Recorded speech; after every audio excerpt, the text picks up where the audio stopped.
What's good? I'm back. Hello everybody, how you doing? I'm Pat, the writing VTuber and artist, and today we are going to be doing a little bit of art for a thing that happened last week, but I was not at my battle station in time to respond to. I'm going to need to mark it down on my calendar next time just so I have something loaded in the chamber. OL Day. So OL stands for Office Lady, so we're going to be drawing that today. The other day, I found that Internet Archive has some gravure and fashion magazines from like the 90s, and yeah, I think like this one's literally from 1994 that has some interesting poses and cool outfits. Not all of which are I'm gonna show, but all of which are definitely interesting. But the idea I had was something similar to this composition where it's two people on a stairwell, but instead of it being some brickwork building, I was actually thinking about making it like the inside of a fire escape stairwell. So actually, hang on. Let me actually. I wanted to put this up on the jumbotron real quick because I found some interesting pictures while I was browsing. So this is the one that I'm thinking of using as a reference for what I want it to look like. This is apparently from a hospital somewhere. The thing says Hospital General something or whatever. That's the file name. Actually, we could just visit the website. Ooh, actually, this one might be. I think this is of the same building. Actually, these look very similar. Yeah, no, that looks like the exact same thingy for the roof there. But yeah, the one that caught my attention was this one, which looks very much like it's still under construction. This says that it's an internal fire escape stairs for WeWork East Road, London. Kind of wanted to. Oh, this website looks fucked. Okay, this is better. Just need a quick reload. Okay. LTB enlisted the LSJ engineering team to create some internal fire escape stairs for WeWork's building in East Road, London. Okay. In order to produce the stair stringers, Pegasus profiles laser cut one piece each from steel plate. Huh. They have CNC machines large enough for the job. Is this what the stringers are? Huh. 3D survey of the stair void area. Stair stringers to support each level. Okay, now the stair stringers I imagine then are the platforms on each side. Right? I don't know. Architecture is tricky business. I'm not always with it, so to speak. This one also looks busted.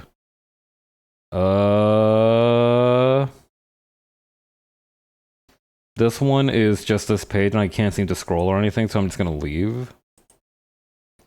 Okay, I think that's gonna do it. I don't think we need to do any more research. I was hoping there would be a more interesting story behind them, but I do really like this picture as well because it's very much a more comedic take on the idea that I have. Like one of them is gonna be leaning on the other one.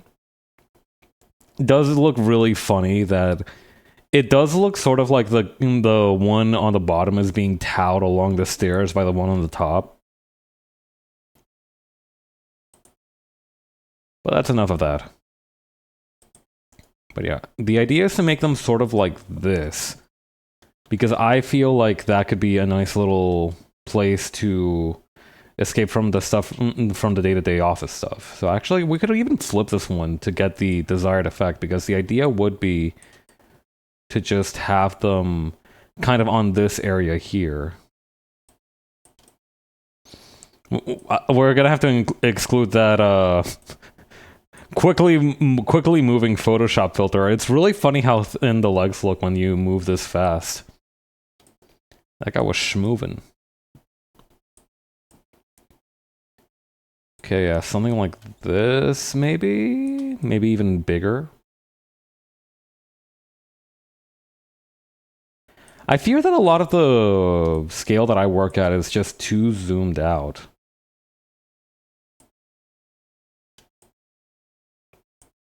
Okay. We'll try this. I do think I also need to maybe take one for the team and just copy and paste this one over to where it was previously because I think keeping the image at that size is gonna be hell on the data efficiency of the whole file. But yeah, hopefully you see the vision here, right? Hopefully my intention and my idea is being communicated through these two components. Why is... Oh, my mouth is moving. I was going to say, my mouth isn't moving when I talk. I don't know, sometimes my jaw gets a little tricky. I don't think it's anything... No, that's definitely... Hang on. Where is... Okay, let's see, settings... Usually when this happens, it's because my input isn't right, but it looks like it's using the right input right now. So what gives? Whatever. We'll just deal with that as it comes. I don't know, maybe it'll fix itself or something. Who cares? The important thing is to not get bogged down by stuff like that. I'm not gonna go so far as to say it's irrelevant, but we're here to get some work done.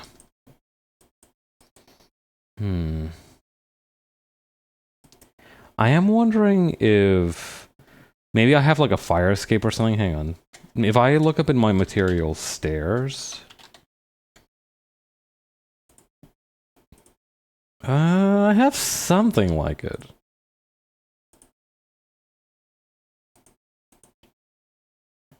Maybe not, though. I'm kind of conflicted because on the one hand, I feel like I should probably try to... You know what? Let's not overthink it. For the time being, let's use this as a reference image. Maybe actually just still flip it. Because I feel like the human motion is the more important part out of the two. If need be, we could probably fit in a couple of steps for each one here, because these look pretty steep. But then it'd be a little bit harder to fit the one on the right on one step.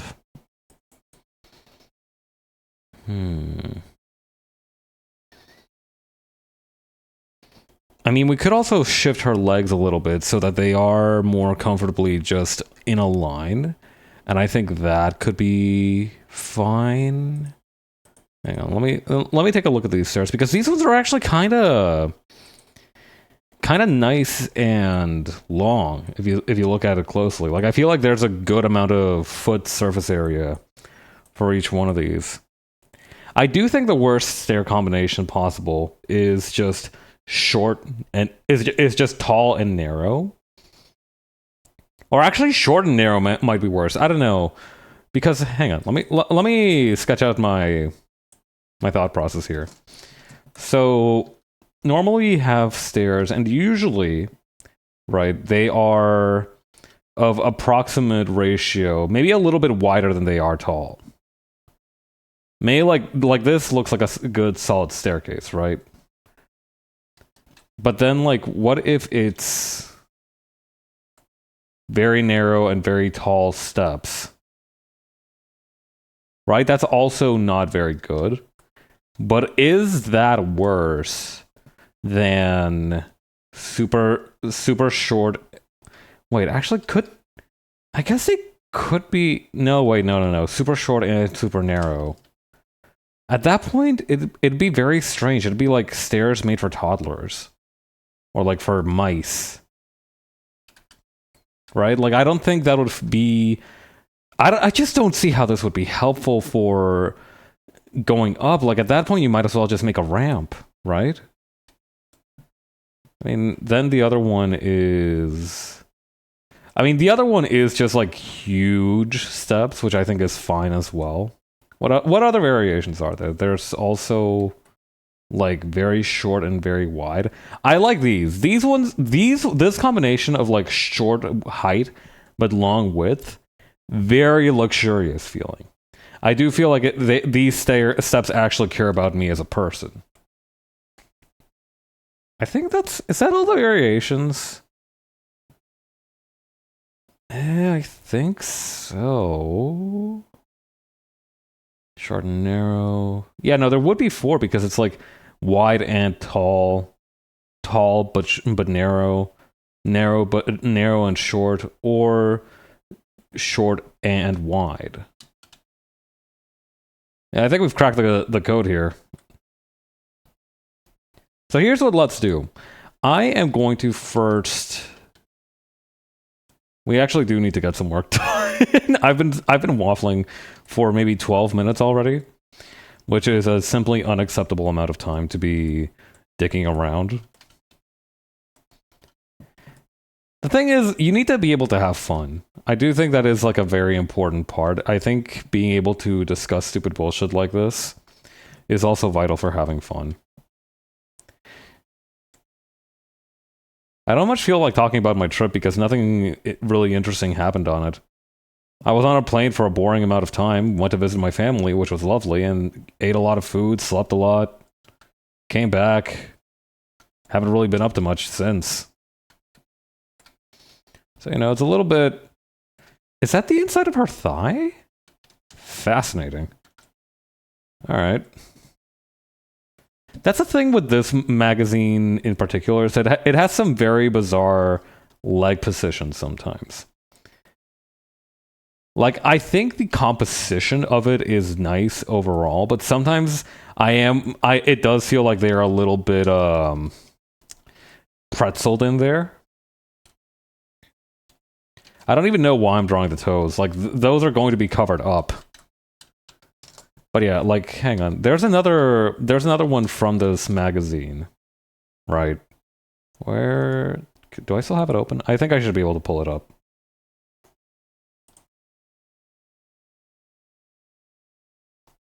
Okay, yeah. Here it is. So this is another picture from the same magazine. Lovely picture. This is her left leg, right? Which means that the entire leg is like crammed up here. You see what I mean? Like, the composition of it is nice. I'm just asking, why could both of you not have just moved a little bit to the left so that her legs could hang like this? It just seems odd. I mean, more power to her for being able to just chillax like that, I guess, but I don't know, it just seems rough.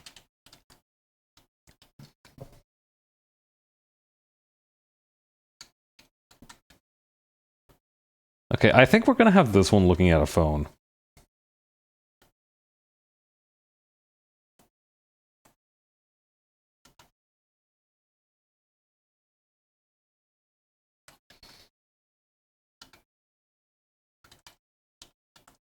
Okay.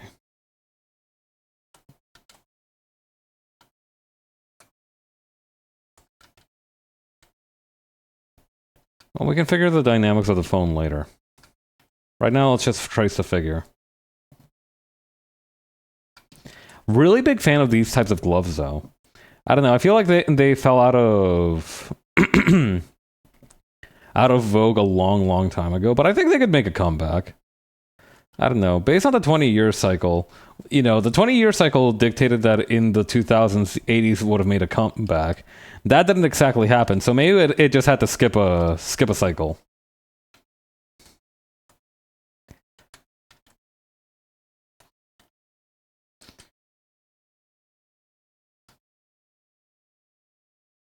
Okay.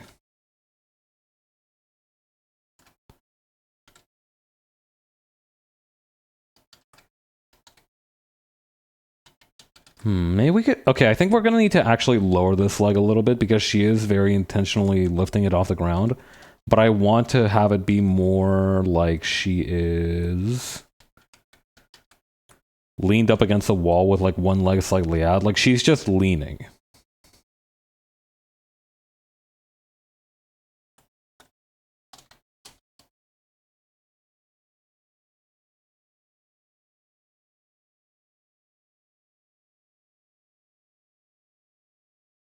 Maybe we could just tilt the leg up a little bit. Since I think this is... Yeah, okay. Yeah, I think that feels like a pretty natural progression.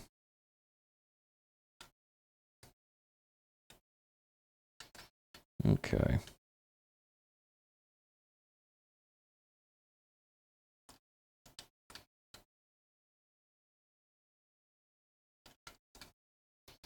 Oh, I think I might actually be mixing the way that I'm thinking of these legs up.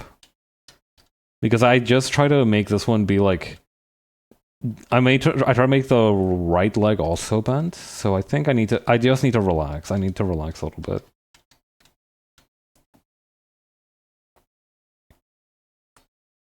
But you know, it is crazy the kind of stuff you can find just floating around nowadays. Because obviously there's this magazine, which is, by the way, how many pages is the magazine again? 116 pages, which is gargantuan. I don't know, I miss when magazines could be nice and big like that. I feel like nowadays people are too... I feel like nowadays people are too excited for like in-demand stuff. You know what I mean? I feel like people would rather have a monthly daily newsletter of like 2 or 3 things compared to a magazine with like 50 things, which to some extent makes sense too. I don't think that's it's necessarily all bad, but it is, I don't know, I feel like it's driven print media into a little bit of a corner in some regards. Then again, I am also kind of isolated in that regard because, you know, I don't like look for zines or anything like that, which I know are still like a highly produced thing. I don't know if that's the right word. Highly produced doesn't seem like the right term.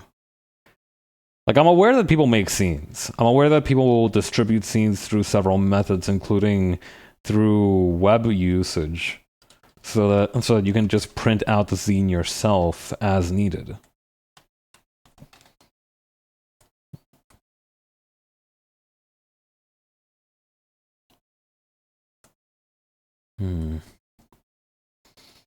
There's a lot of different ways of distributing knowledge.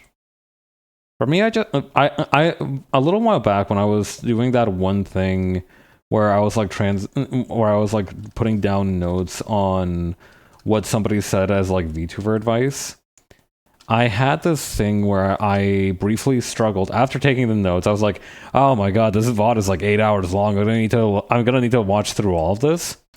In fact, I only needed to watch through around 7 hours of it. Still a long time, but not nearly as long as I thought it would have been. Anyway, where was I going with this? Right, after I had compiled the notes, I was like, alright, this looks great.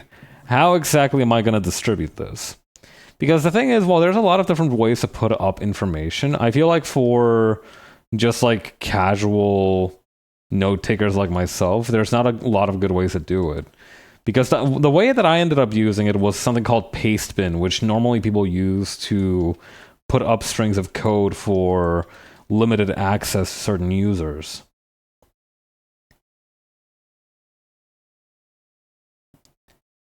And, you know, I just made it so that the link was not on the internet. Like so I put the link in a picture attached to the post explaining that I had put down notes on the VOD.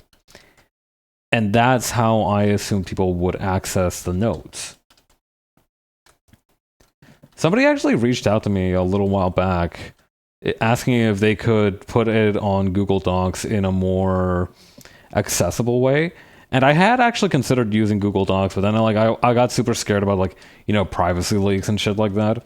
I do have a separate business email that I use for VTuber activities, but rather commissioning activities as well. But I'm very, very hesitant to have that accessible to the public in any way, and that includes with Google Docs. So I think Pastebin was a good compromise on that in that regard.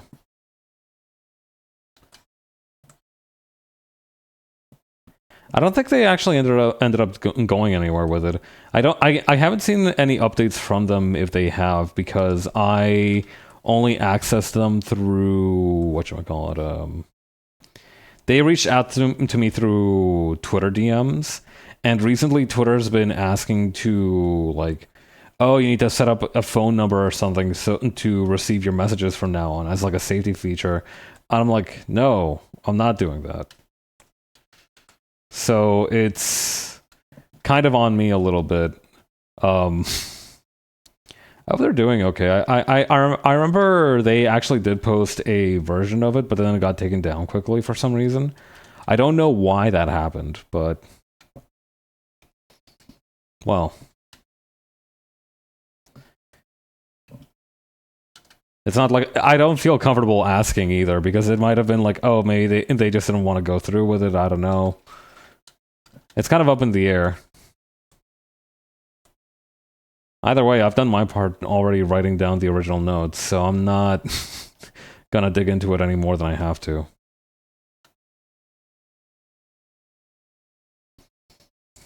Hang on, I need to like.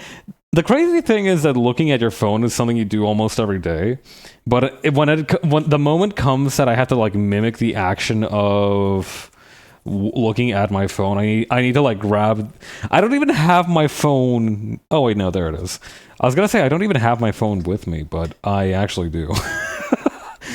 Okay. Okay. So that's gonna be like maybe 45 degrees. Kind of a little bit apart from my waist. Okay, I think I've kind of got it.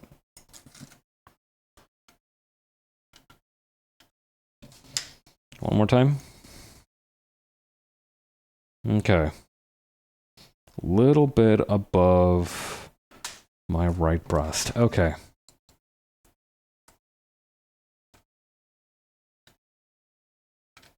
So the hand is going to end up around here.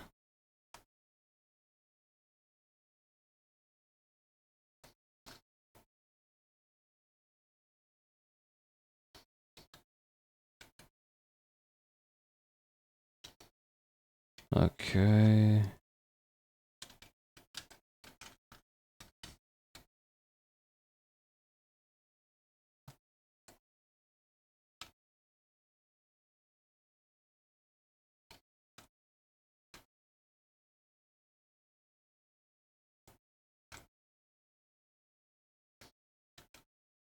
Yeah. Okay.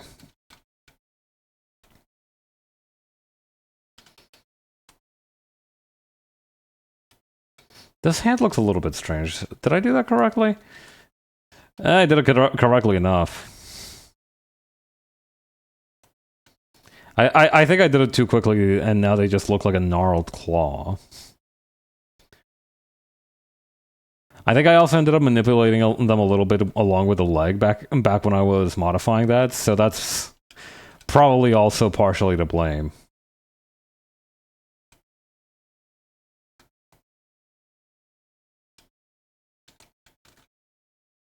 There we go.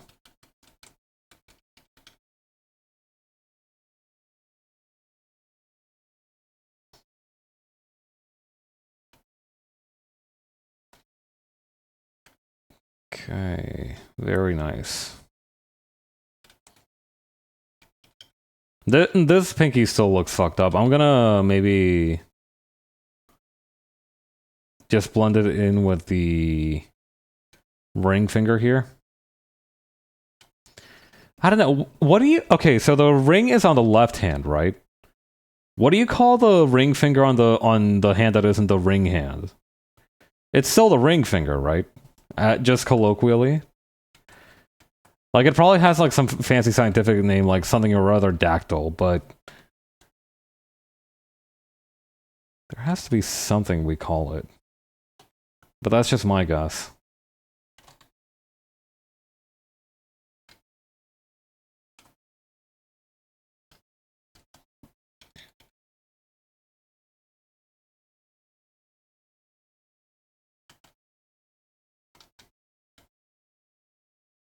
Okay, then over here.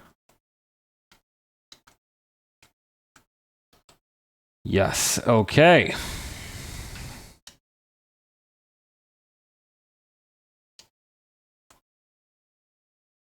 Okay, so here's what I'm thinking. Instead of having her kind of leaned up on the back of the stairs like this, he's gonna lean into the other one's leg.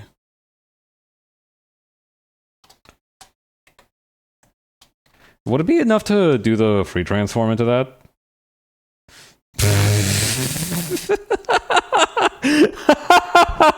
Okay, I don't think that's I don't think that's gonna work, unfortunately.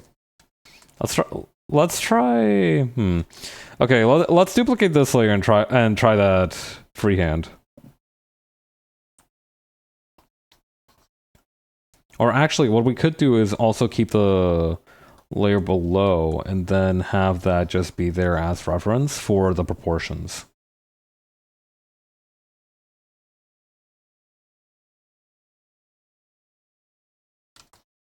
I also need to position her head carefully so it doesn't look like she's just burying her head somewhere she shouldn't be.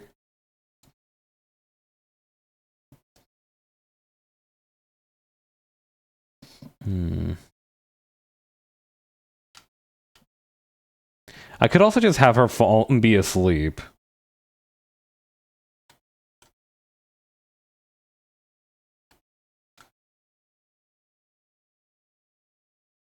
Ooh, wait, hang on. I'm kind of liking this pose, actually. Wait.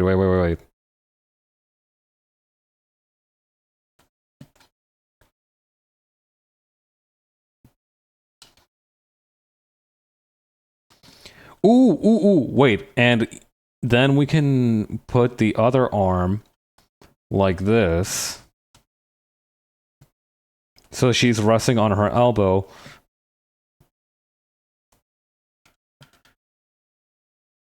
Crass implications avoided. Okay, then over here.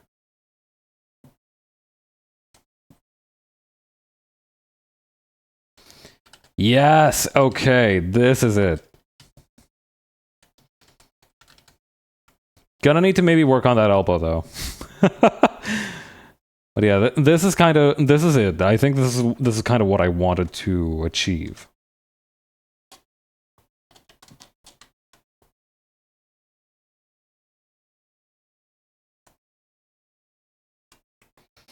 So hang on, maybe I can find a picture of something of a similar pose. So hang on, person falling asleep on arm. Come on. May I should do like falling asleep on bus. That might be that might yield better results.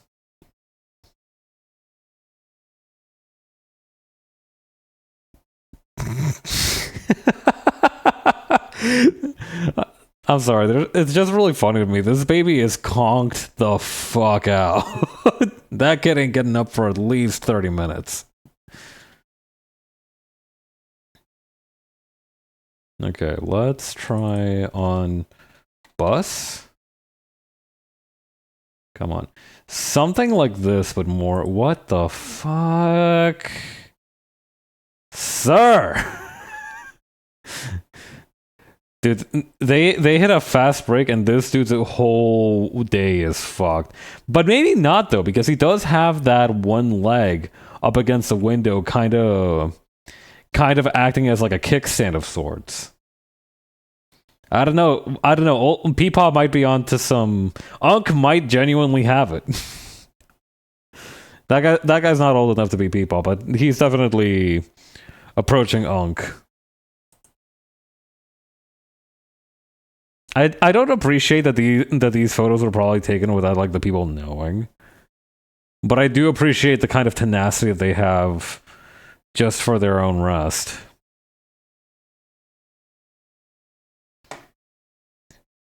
Okay.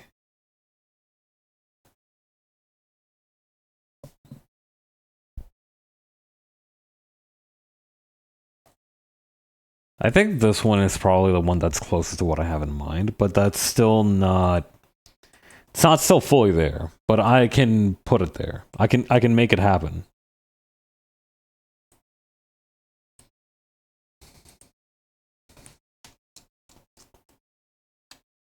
Okay.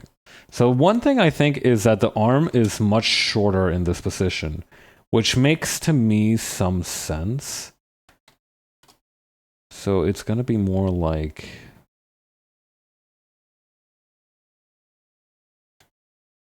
this, I think? Also probably a little bit higher, because right now, as it is, it's a little bit... The shoulder doesn't seem to be quite aligned with where it should be.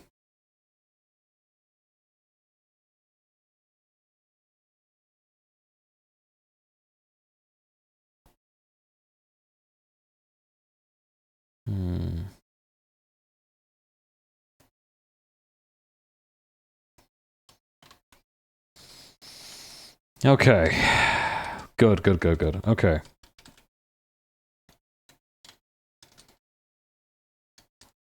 I also feel like this one should be doing something else with her arm. So maybe what we could do is make her be holding on to the... whatchamacallit? The fire escape... This thing has a name. The banister? Handrail. Handrail! Wait, yes, no, that's it. Hand guide? Handrail. Yeah, no, the handrail. I am 80% sure it's called the handrail.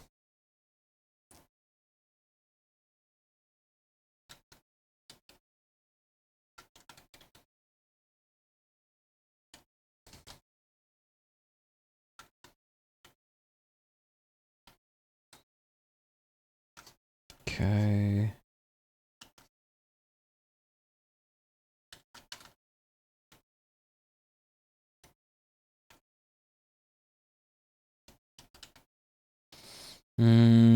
The arm positioning doesn't quite feel right. This doesn't seem like it's what you would use to like support yourself when someone is sleeping on you.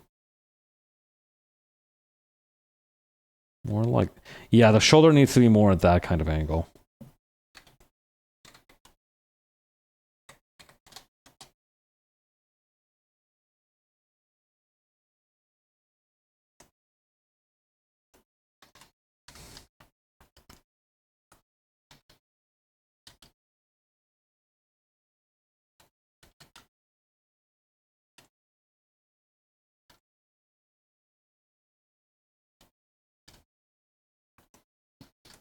Okay, I've done it.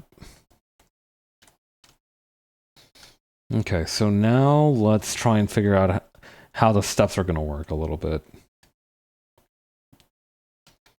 So... lower the opacity of this one a little bit again. Third layer, maybe like a greenish color for this one. Or maybe purple. Purple might be good. Purple's not very high contrast. That's a little better. Also, I should probably fill in that gap that we left in here.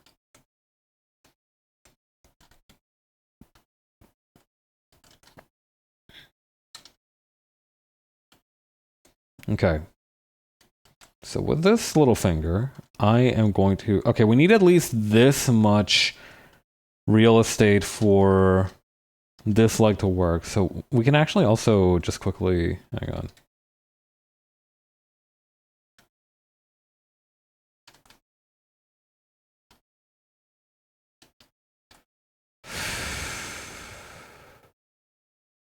Ooh, wait. Hang on, I got it. We'll make this leg that's already here the left leg? Right leg. The right leg. And we'll make this other one the left leg.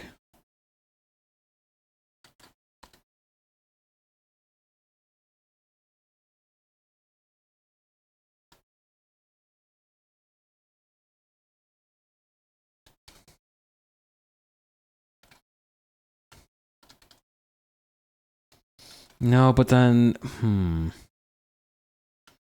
hang on. Perhaps we should reconsider.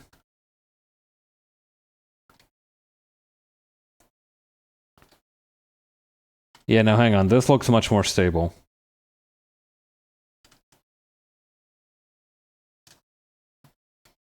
Also, this head should be slightly smaller.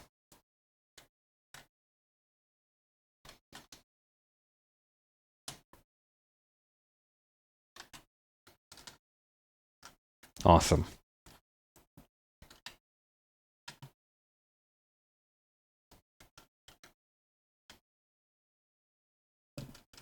Okay. All right, we were talking about the stairs.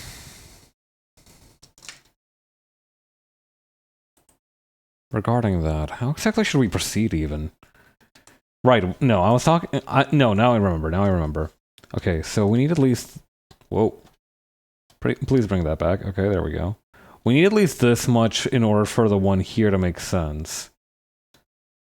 But after that, they could just be slightly shorter and slightly longer. I think that might be the move. I think short but wide stairs is probably how we gotta handle this one. That's probably gonna go more like this.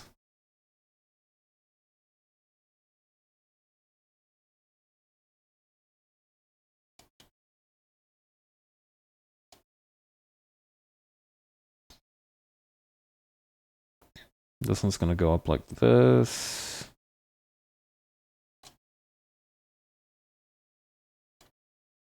Yep. And then finally this one's gonna go like this.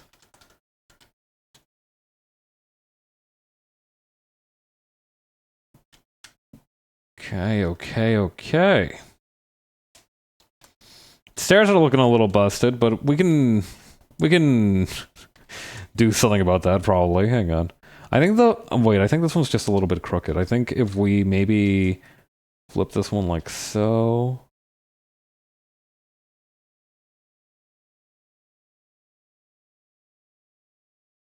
And then like so. We might actually need to bring the rest of these out a little bit.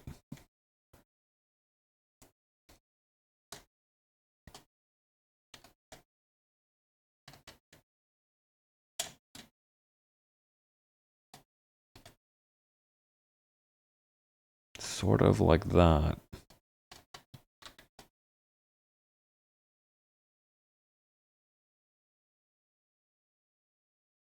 Not quite like that, though.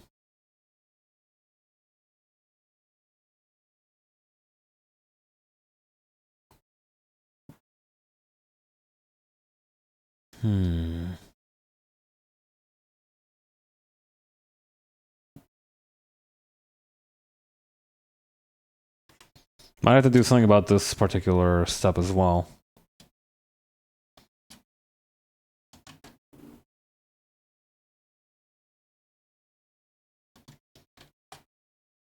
Just very slightly.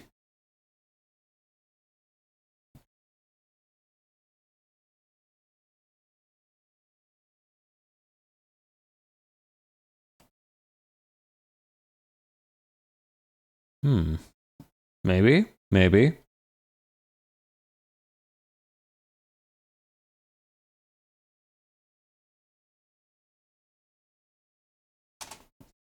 I think that'll have to do. Let's go for done is better than perfect.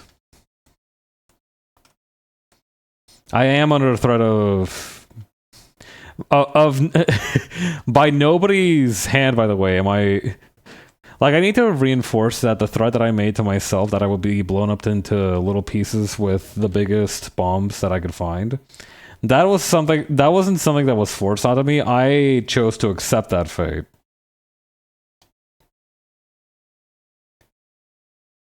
I guess the lesson to take away from this is that you shouldn't make too many onerous promises. A couple of them are fine, though. You know, just a couple. Well, I do think that freedom is best. Having one or two attachments and obligations in this world, no matter what your need for them is, right? Even if you don't need a job, right? I do still think that you should have one or two obligations that you try to adhere to.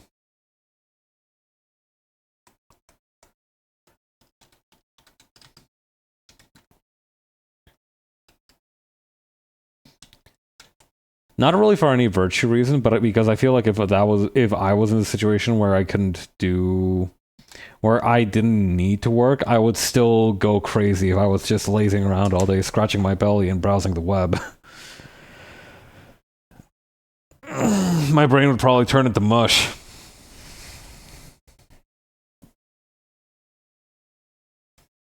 Okay. We need to take another look at that stairwell. They have a slight...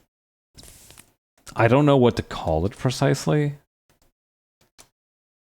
But I understand the concept behind it.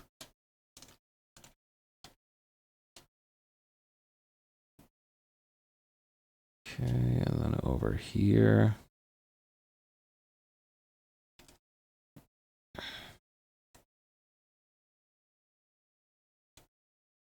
Okay, and then the railing would be around here.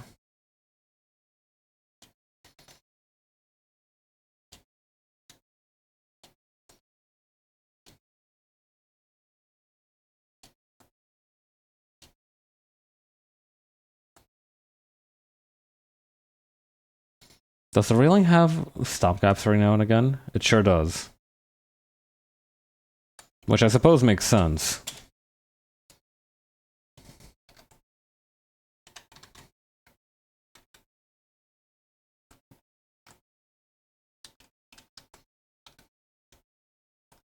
Where does it have those little support things on the railing? Looks like there's only one up here, so we might actually want to put that one up a little bit further along the length of it. And then we will add the other one down here.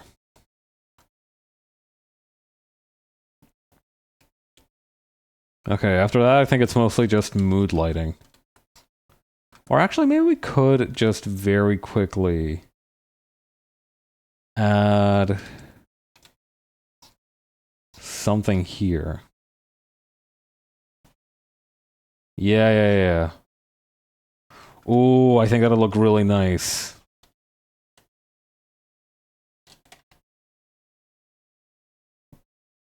What's happening, broski? We are drawing office ladies. What's up with you?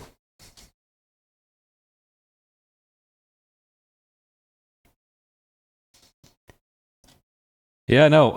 Did you hear that it was like Office Lady Day a couple of weeks back, or actually just last week? Actually,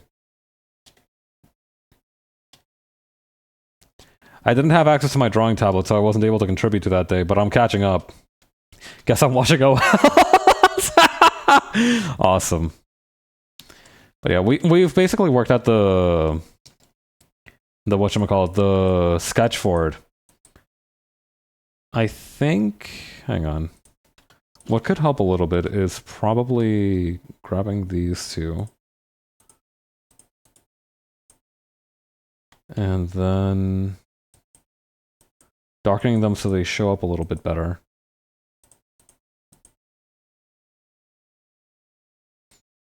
Okay.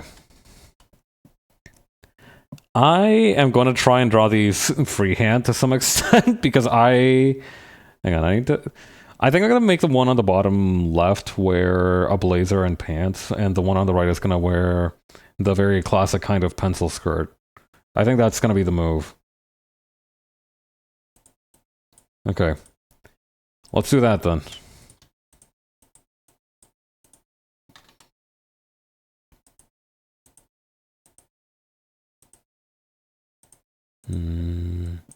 The orange shows up really well against the gray, so let's use that.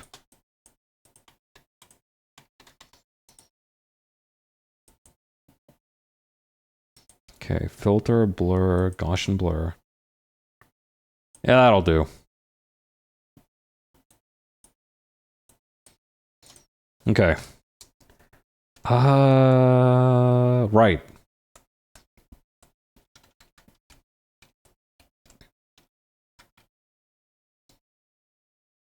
We'll use the G pen. I should probably draw the one that's sitting down first.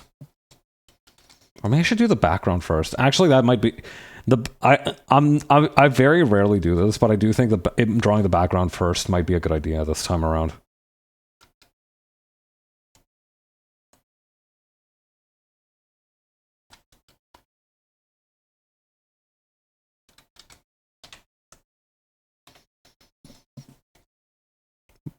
But yeah, how have things been on your end, Ryan? Anything interesting happen today?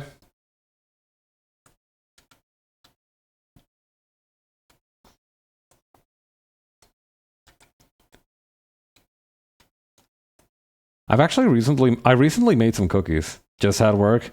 Yeah.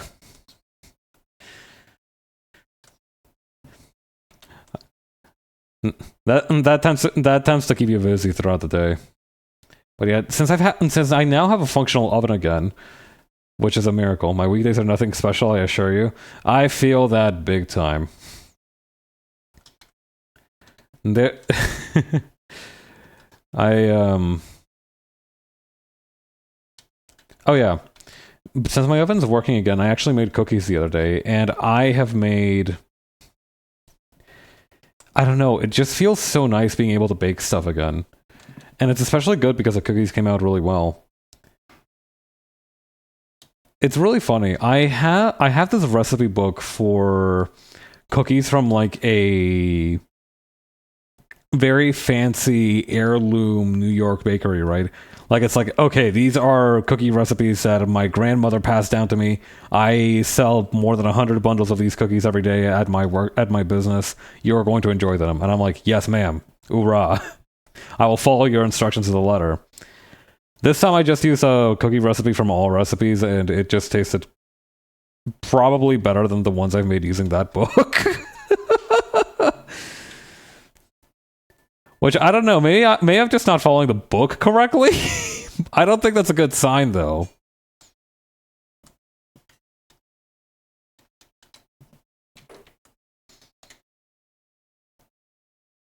I don't know. Sometimes it does work better when you follow the instructions to the letter. And sometimes, it just works kind of okay. But there are times when, like, maybe the instructions are the ones causing the issue. I did also try to be a little bit gentler with the dough this time, though. So maybe that's also a contributing factor. Like, maybe my own technique changed. Because I usually just hit it with the electrical mixer to blend everything in the bowl. But this time I try to just very gently fold everything in by hand after I creamed the butter and the sugar. And it worked pretty well, so I might have to just stick with that method going forward.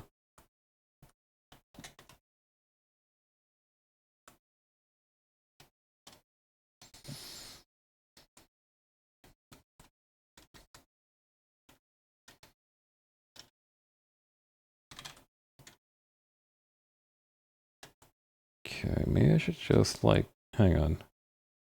Just a little bit more length on the stair, and then just a little bit of shortening on the step.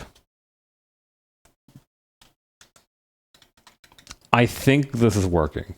It feels like it's working. I think drawing the background in this case is a lot more helpful. It's such a shame because drawing the background is such... I don't know how to put it. It is very much like if I'm using to use a food analogy, making the background is like eating your vegetables before getting to your dessert. Like, yeah, it tastes good in the moment, but but in the long term, you're probably doing it a more healthy balance by doing it first instead of just skipping straight to the good stuff. I haven't had that kind of beef with vegetables in over 10 years, I don't think. So now that phrasing is a little bit lost on me. But the sentiment of it still stands. Or no, it's the opposite. The sentiment isn't there anymore, but the phrasing still is. The phrasing remains.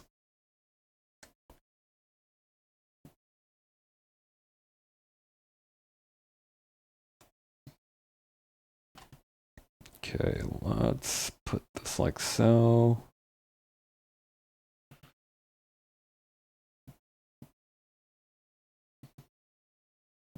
Actually, can I take a look at those stairs again? Okay, maybe on the not zoomed out part. Okay, good news is...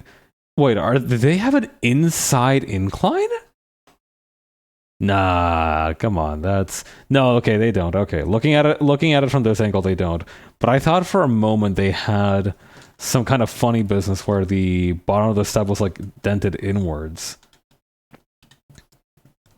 I don't know much about structural stuff, but that doesn't seem like it'd be good for the stairs. Anyway. Okay, they just have one bit of black tape on top. That's very doable.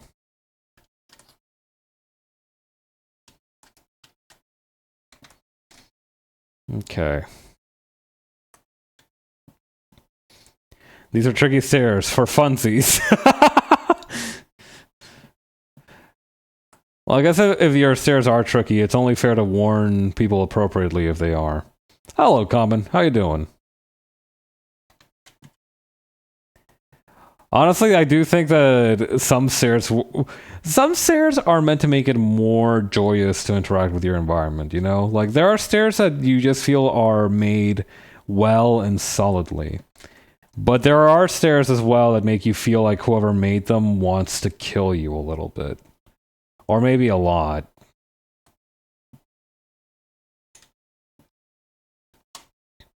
I don't know. What's the worst set of stairs anybody here has climbed? I don't have any particularly bad ones that I can recall off the top of my head. All the stairs that I have been on have been like beginner to medium grade stairs. Please give examples of fun stairs. Okay, so like there were these one time I visited the Sun Yat-sen Museum in Nanjing, right? So let me show you a picture of that.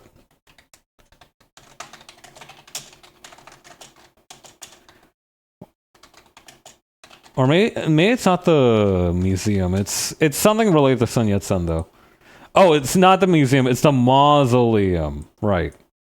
Okay, so the Sun Yat-sen mausoleum stairs. Now, I need you to understand that this is like the very top of the stairs. There are like even more stairs leading up to it below. Let me, Okay, yeah. So, and I think there's even more stairs before that. It is a lot of stairs to get to the mausoleum, right? But from what I remember, like these areas here that had shrubberies and such, they sometimes had like solid stone plating, right? That you always used to see like children slide down on like the stone bit in here because it was like a big slide. So that's kind of what I'm picturing when I think of fun stairs. It's like, you know, you got options. You can walk down normally, or you can let your inner child. You can unleash your inner child and go down the slope. Do you care about this dead man? Are you sure? I don't remember much about Sun Yat-sen as a historical figure, but I do remember that he was pretty important. Also, I do imagine that people are just doing like Chinese style rocky training regimens up the stairs. Like it is really good exercise. You know, that's why they created Stairmasters, for example. It's just that going upstairs is really good cardio. But yeah, that's my best idea of like what a fun set of stairs is. Not necessarily stairs which are like, you know, they're not like stairs that have like a clown nose on them or anything, but they are stairs that you do feel fun climbing.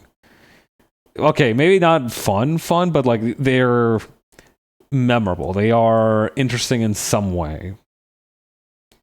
You know, their sole function isn't just to get you from point A to point B. Chinese Rocky goes so hard.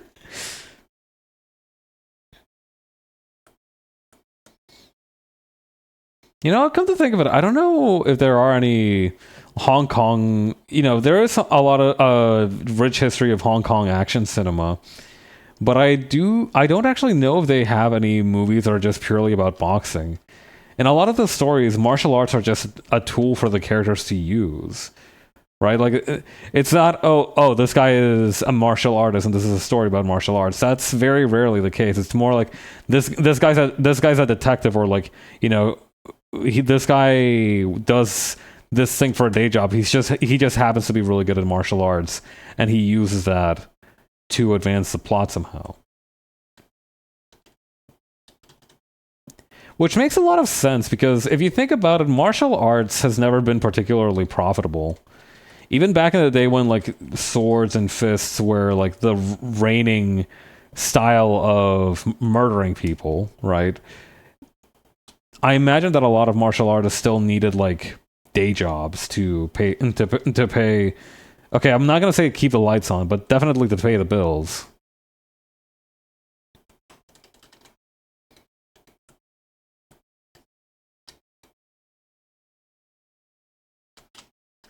Okay.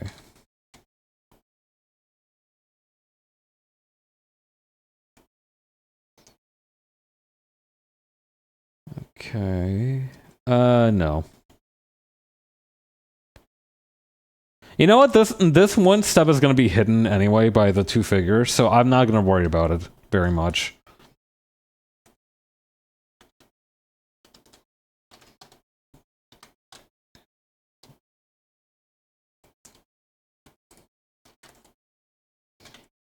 Okay.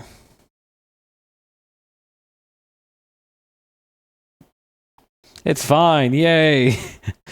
No problem. Thumbs up emoji. That's genuinely been such a favorite recent phrase of mine. No problem, but with an A instead of an O. And then like the thumbs up emoji. It reminded me a lot of this one phrase that I heard once. I was like, measure never, cut forever. Which, which is a play on the phrase measure twice, cut once.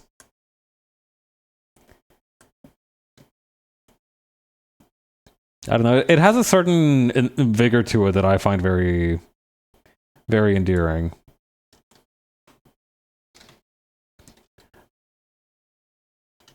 I think the correct term is like happy-go-lucky, but I never really understood that term as like an English phrase. Like I understood what it means. It means that you're not really worried about like, trivial details, and you're like, you know what, it'll all work out. It's like optimism. My favorite thing is when they made that phrase an online 3D print. Yeah. Measure once, also cut once. No problem. Thumbs up.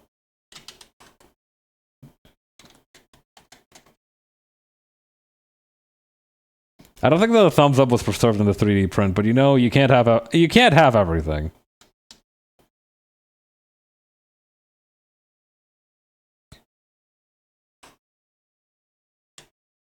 Okay, and then move this one over here.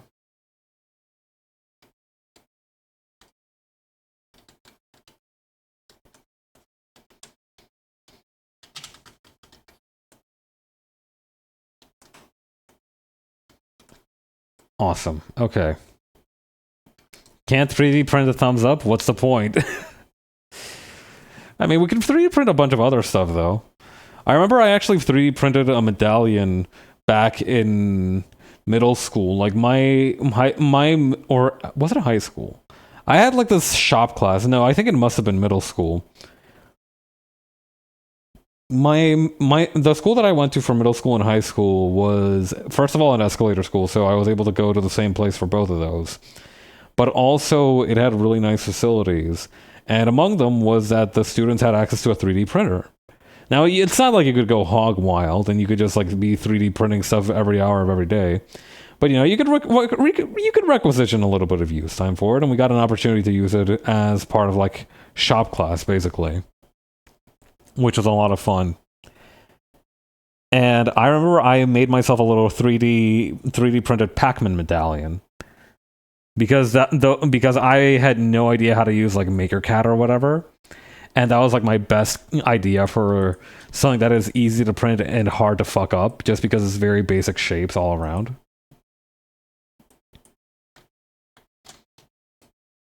That's a fond memory of mine. I feel like I should have taken advantage of that function more. Blazer with...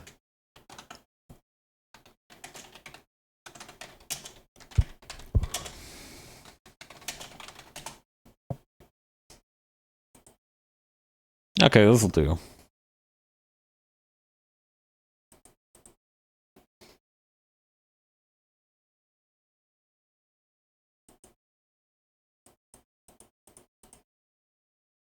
Okay, I'm gonna use this outfit for the one on the bottom.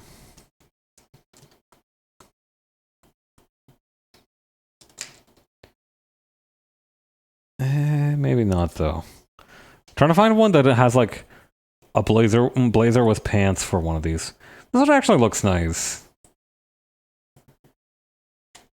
I might make the blazer a slightly different... Oh, put that back. I might make the blazer a slightly different texture.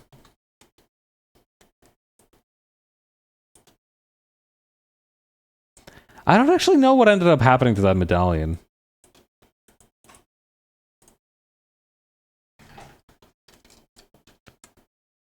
I think I must have either tossed it away or it must have gotten lost among one of the times my family moved after that.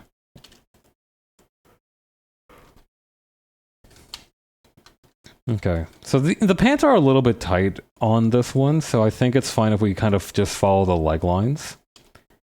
I do think maybe heels are gonna be a thing, which I think is fine, since I don't think that's gonna change the position of either one of the legs very much.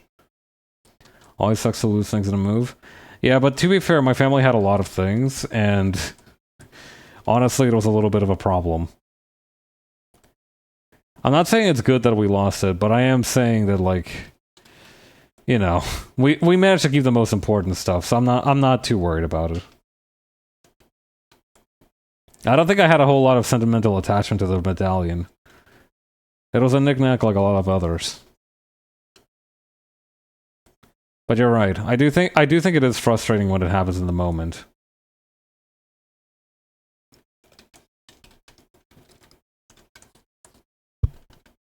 No, some people do end up losing very important things, so I should be happy that I only lost something that I wasn't really all that into.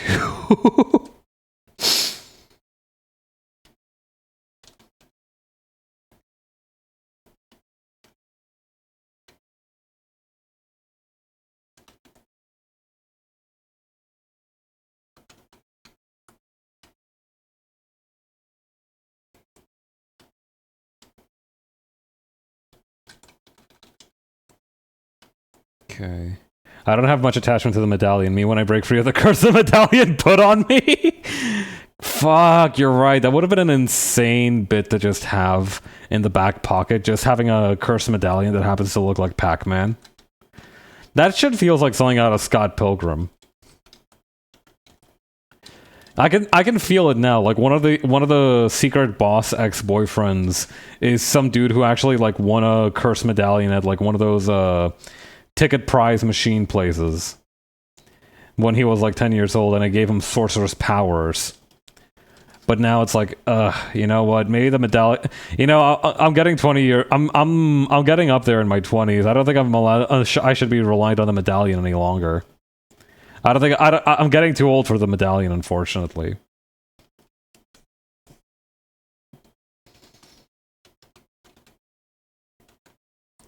I do appreciate Scott Pilgrim a lot for basically creating Canadian shonen.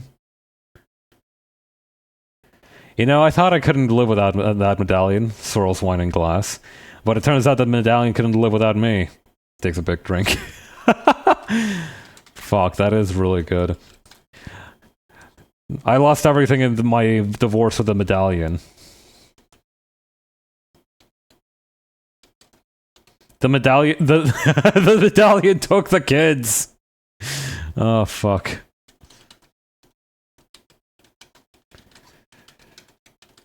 God, it would be kind of fucked if you have a cursed amulet, but, like, the cursed amulet is also, like, your partner. Right? Because, like, on what... I feel like that could be a pretty fascinating toxic relationship angle to write, but also, like, a really funny take on, like, the yandere concept as a whole.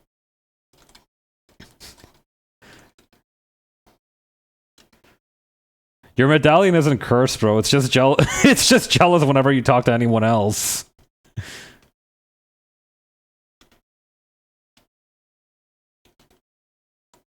Your medallion has attachment issues, man. Would you love me if I was a medallion? Oh, shit.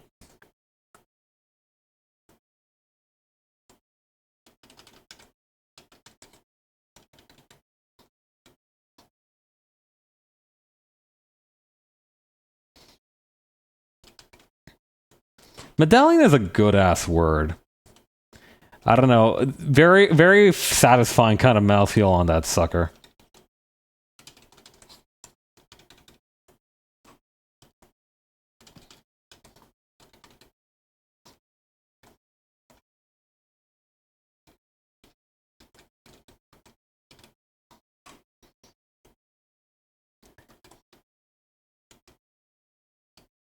No, wait, that knee looks a little bit fucked up.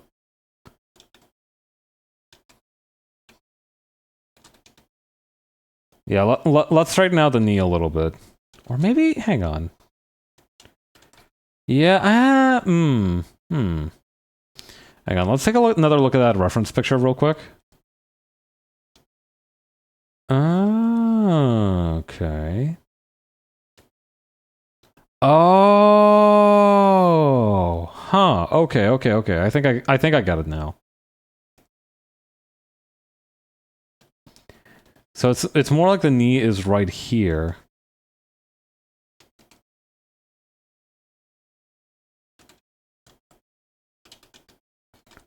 And this is the front of the knee. Hey, do the pants have a seam on the front or not? No, they don't. It's just a side seam.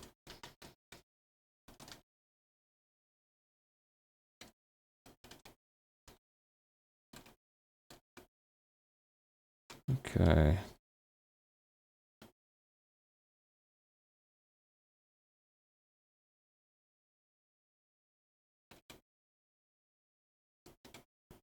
There we go.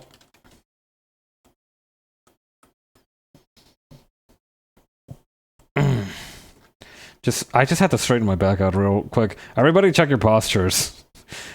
I feel like winter is like the midst of poor posture season. Just with the changing seasons and the stress that comes from the end of the year. I do think it is we are in like prime shrimp. We are among the shrimp months. It is okay. So no belt though. We're all hunching to stay warm. Yeah, basically.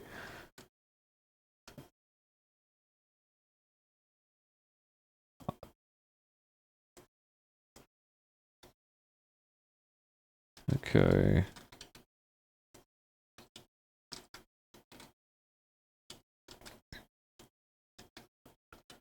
I love that I keep trying to zoom in on individual details, so like I feel like that's actually going to give me the answer. I just got to use my brain. Okay, wait, actually I do need to figure out the details. Okay, so the texture on this jacket is kind of tweed-y.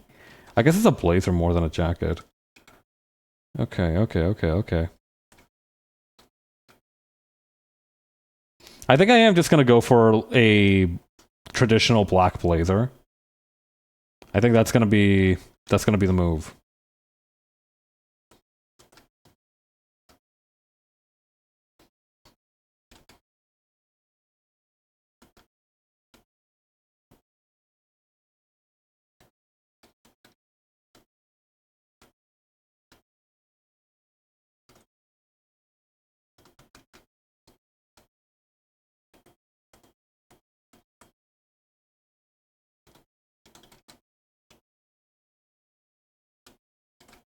Okay.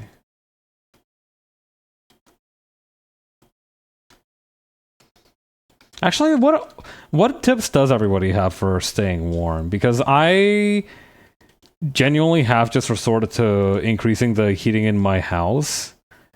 So now I'm like at a fairly reasonable temperature at most times of the year.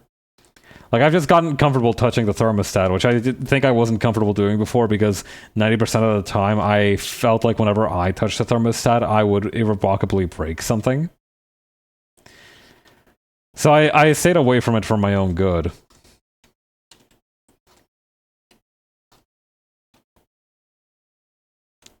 I do think it is good that in, like, most media, it's shown that people get pissed off if you fuck with a thermostat, because I think that has discouraged a lot of irresponsible thermostat usage overall. Toasty rice, that's right. It's really fucked because I think that I'm fine, like, after 6 or so years of being on, like, one of the coldest places on Earth. Okay, that's a bit of an exaggeration. I'm in a very temperate zone of one of the coldest places on Earth. So it's still cold, but not as bad as in other places.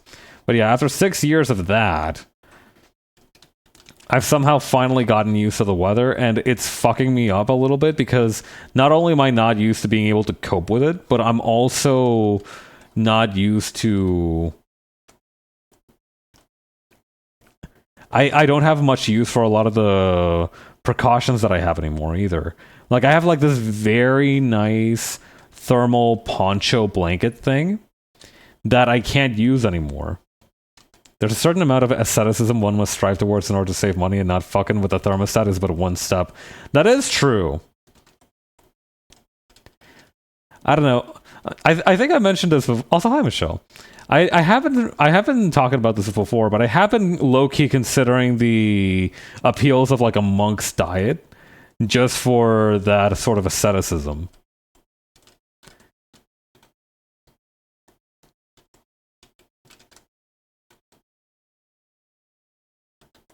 Like, this is the one time I'm not like doing it out of like some kind of fascination with Chinese culture. Like, genuinely, I am considering trying to find out how to eat like a monk. I've gotten pretty close recently because I started just using soybeans and stuff, and you know, putting those in like soups and stir fries and such. And I feel like that's maybe one step towards it, but I feel like I could go harder.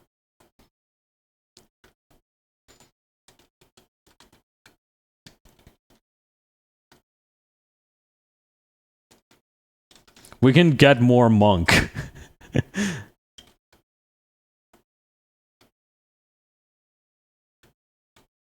You need to be monk maxing. You need to be tonsure pilled. Lots of whole foods and whatnot definitely has many benefits as well as potential drawbacks. I guess that's true. You know, I don't think people consider the drawbacks of whole foods, but I'm not familiar with them. Are there like a lot of drawbacks? Like, is your tummy not gonna like it? Hey, Liev, how you doing?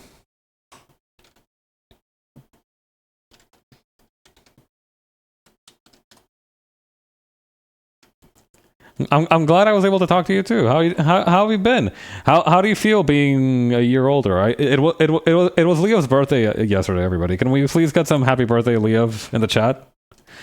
Just got home from dentist and the doctor today. Ah, you've been busy then.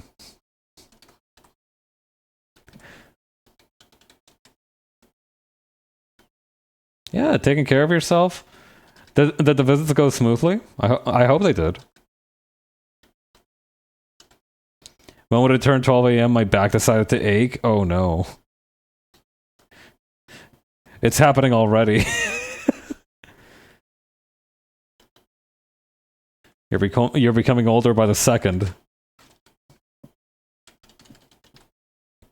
It's been happening? Oh no. Yeah, so you got back problems, huh? That sucks.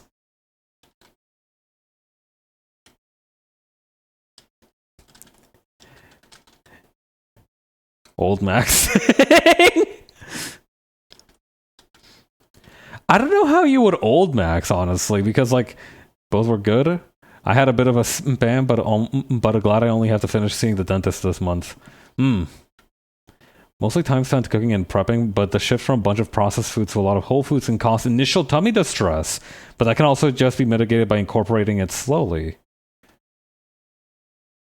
Huh, interesting. But yeah, you know what? I always thought of drawbacks as like consequences to the body. I never thought about the consequences to your time.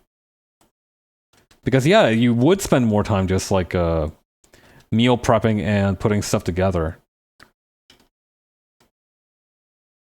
Yeah, like just for example, having to, you know, leave the beans soaking overnight and then cooking those instead of just getting them straight from a can, for example. So many time consequences. It's crazy.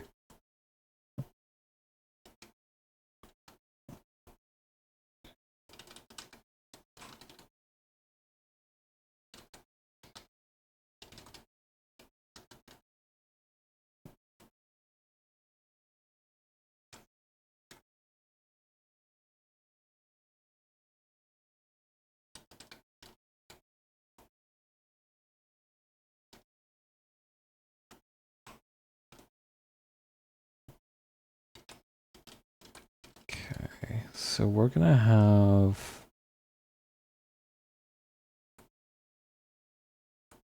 the hair parted like this for this one, I think.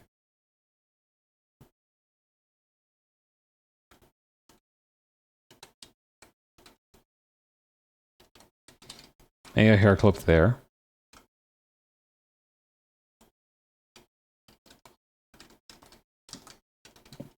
Yeah, that looks good.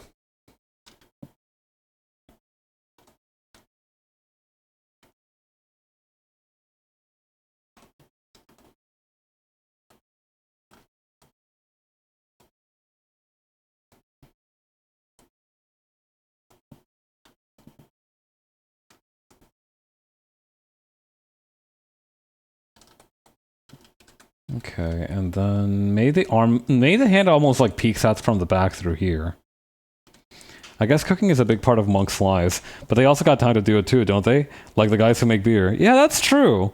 You know what? Maybe I hadn't considered that aspect of monk maxing or getting tonsure pilled, as I previously referred to it.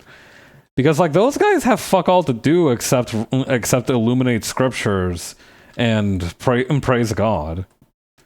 Which, you know, that's a vital part of their lives. But you know, maybe, I mean, I don't know. They also do technically have a 9 to 5 because they also have to do upkeep of the monastery. That's tough to think about.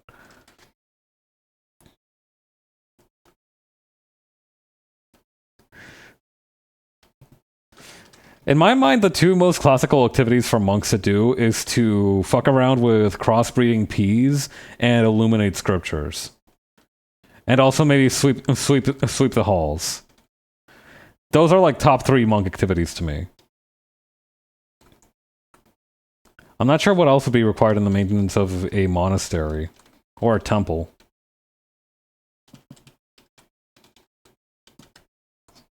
Okay, what kind of shirt is this? I guess I can... It's kind of like this, huh? Spending key points is also a must. That's true.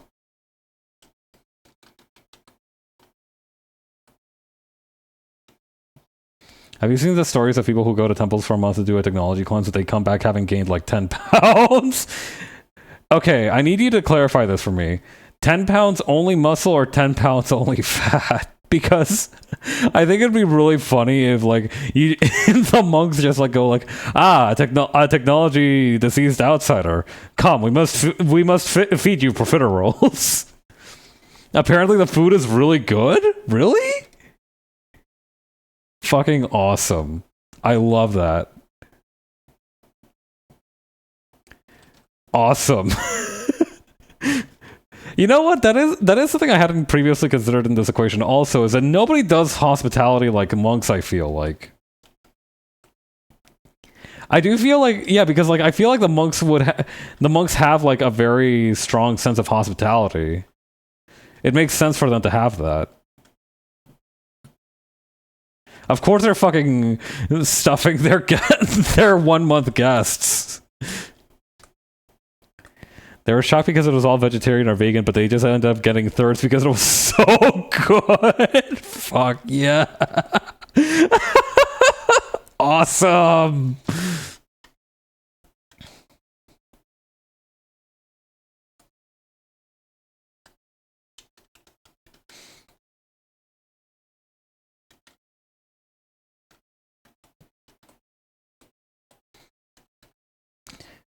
Stop eating shrimps with wimps and gain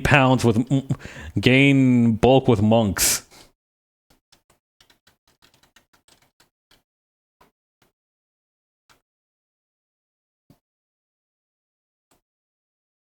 Here's how we can save the world. More monks, more food, less fat shaming. That's what I'm saying.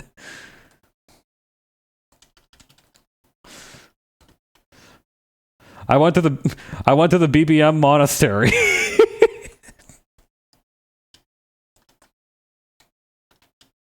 Wait, hang on. How does this look without the guides? Okay, we need to add a little bit more hair in a couple of places.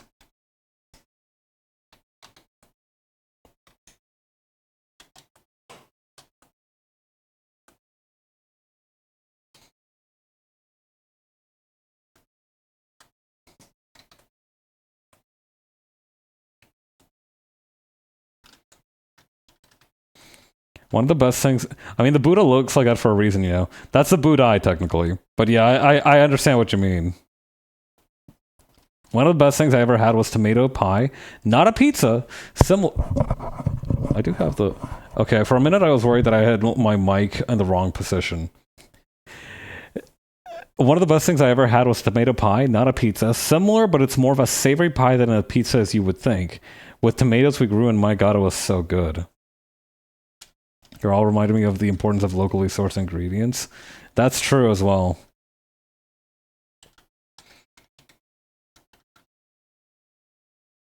I don't know. I'm not at a stage in my life where I need to, where I feel like compelled to think about my food and where it comes from. But I'm seeing a lot of appeal for the argument of doing so regardless. Like, I get it now.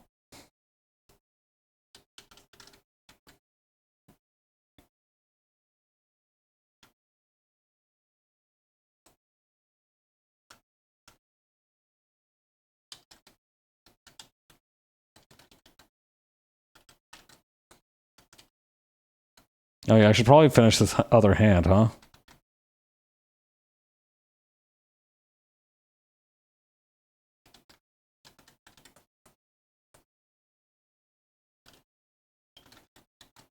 Or actually, maybe I don't even need to put the hand there.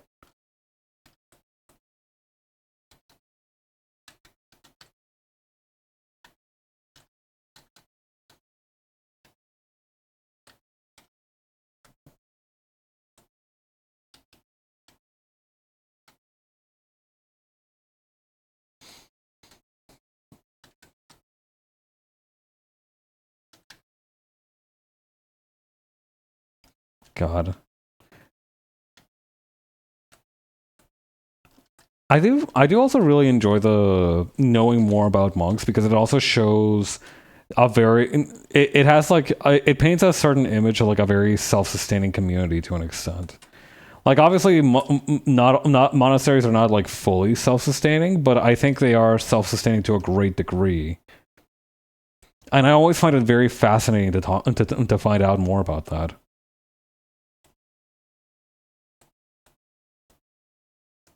Get more details about those. Because sometimes I will read a story or look at a thing and be like, what are these people eating precisely? Right? Like, if you're at in those stories where there's like a training ground or something at the top of a mountain, I'm always like, okay, how do they get food up there though? Because like they have to eat something, but like there's obviously no logistics up to the mountain. It looks basically abandoned. The only way to get up there is to like go 500, walk 500 steps up, and it's like a 3-kilometer climb. And I know for sure y'all ain't farming, so how are you getting food? It's one of those kinds of situations.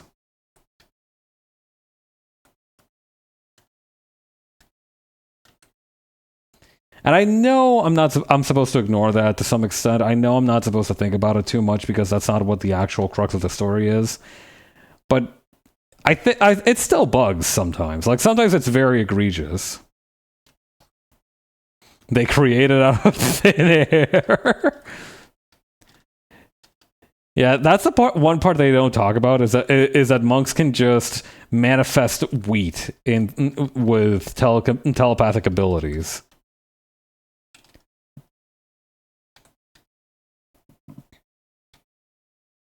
It doesn't come up very often because it's not a very exciting superpower, but you know they can do that.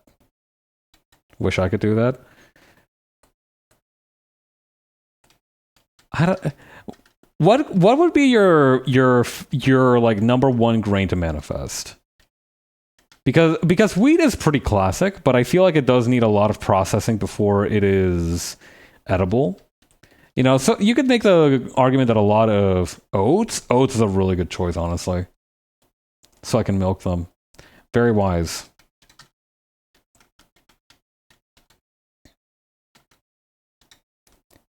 Because technically you could just like boil oats. I don't think they require that much preparation. Like I know that some people go out of their way to get oats that are less processed, like steel cut oats or something, right? Like could you just get a whole oat and just coarsely chop that fucker until you could like eat it? There's also savory oats. You know, I hadn't really considered that because I don't really eat much oatmeal. If we're gonna go with the tale told in the classic martial arts movie, The 36th Chamber of Shaolin, which for historical accuracy we probably shouldn't, but it's fun, there's people who deliver the vegetables needed to the temple. True. God, I need to rewatch The 36 Chambers of Shaolin. I should drink some water as well.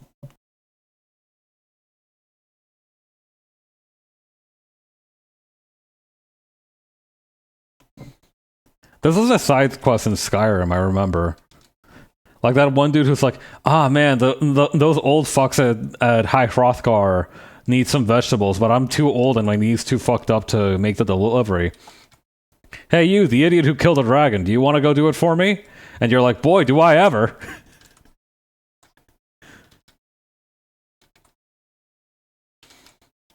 God, so much of Skyrim is fucking hilarious. I need to properly finish that game at some point. Most 8 out of 10 movie, but that ending is just too abrupt for anything higher than that. Yeah, it is really funny that the 36th Chamber of Shaolin is basically training montage the movie.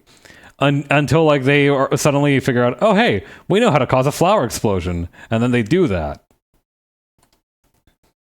And then the movie cuts out abruptly very shortly after that.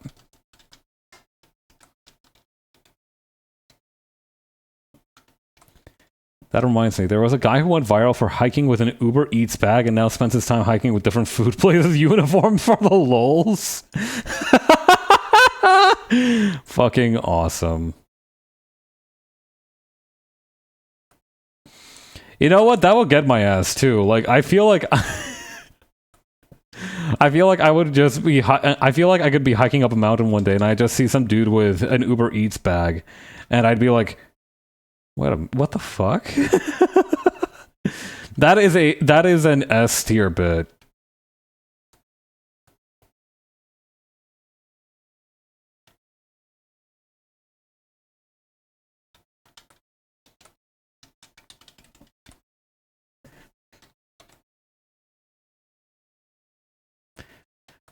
Yo, the monks want to try out the Minions meal. One time he went to the Domino's and brought an actual pizza with him. Fuck. My hobbies aren't funny enough. This, like, what I'm hearing is that this dude is living his absolute best life right now. Yeah, I need to get more like this guy. Fuck whatever other life plan and trajectory that I had in mind before.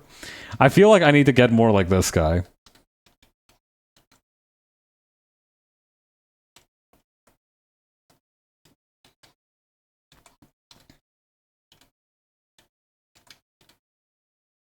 Also, I made these hands a little bit too long.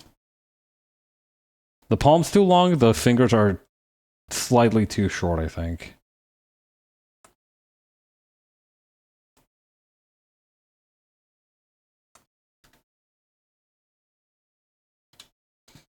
I don't know what's wrong with these fingers. Maybe I need to start over.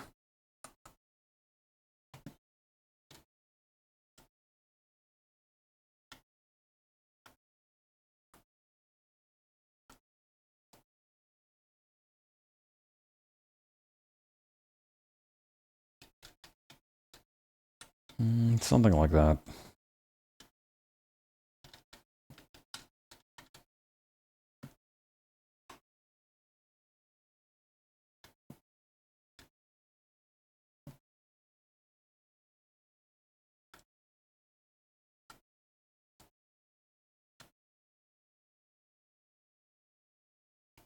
Yeah?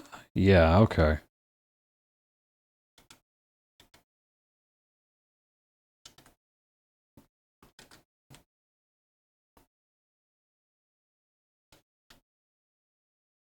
I feel like maybe it needs to be the hand in general needs to be a little bit larger. but the fingers need to be a little bit shorter.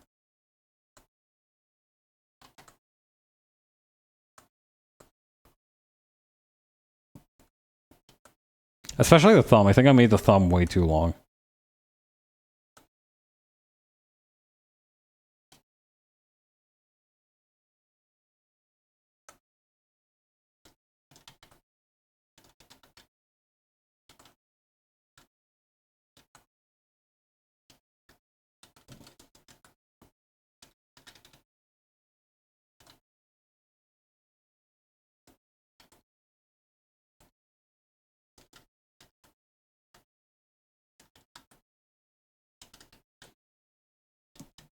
Okay, I think we can now focus on the other pant leg.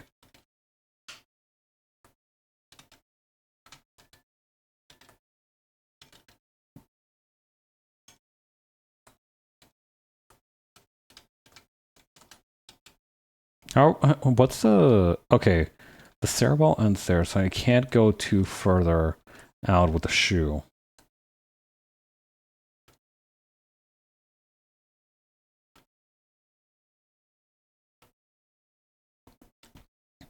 Okay, and then over here.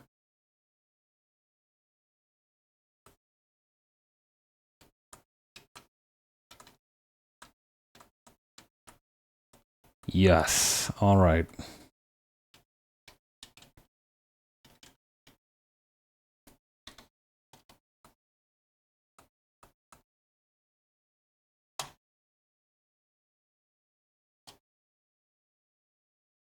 Yeah, all right. Okay, then the rest of the foot is gonna come down like so. Perfect.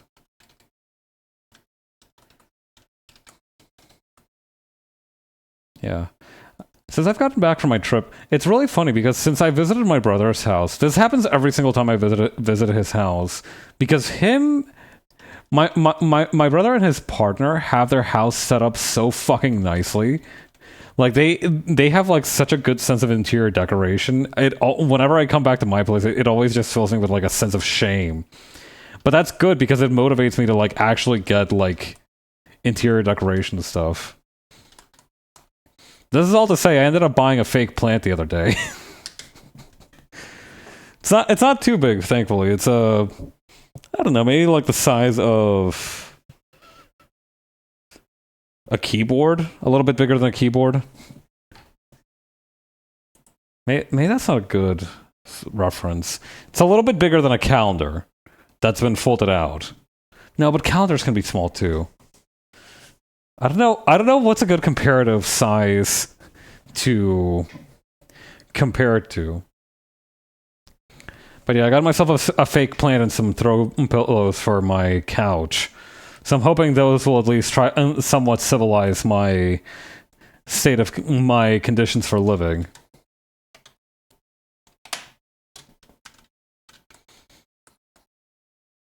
Unfortunately, the rest of my knickknacks are non-negotiable. My feng shui heartbreak. It's fine. I don't believe in geomancy to begin with.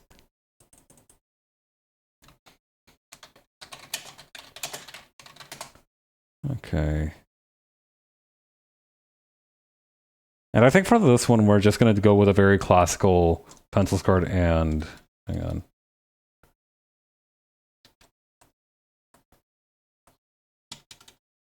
Pencil skirt and blouse combo. I don't know. I think if I do have feng shui, it got like torn apart years and years ago. I've kind of identified that my issue with just the way that I live my life to some extent is that it is very much like the way my apartment is set up is very much of someone who didn't plan on living there long term. Like I feel like a lot of habits from university came by because, like, you know, when I went to university, you know, when you go to university and you're at the dorms, you're like, I'm not gonna stay here forever. Like, that's just a given. You know, I'm either gonna graduate, God forbid I flunk out, but I'm not gonna stay here forever. So I think a lot of I used to play it more fast and loose because not only did I have fewer possessions, but I also just knew that, you know, eventually I would have to pack everything up and leave. So it was fine if I just got like something and just threw it anywhere, because you know what, I just have to pack it up and leave eventually. But that hasn't been the case for at least 4 years. Quickly approaching 5. And I think some cracks have started to appear where I do not necessarily need them. I don't know. I do think I'm gonna need to seriously consider the possibility of spring cleaning. Not next year, but maybe the year after that.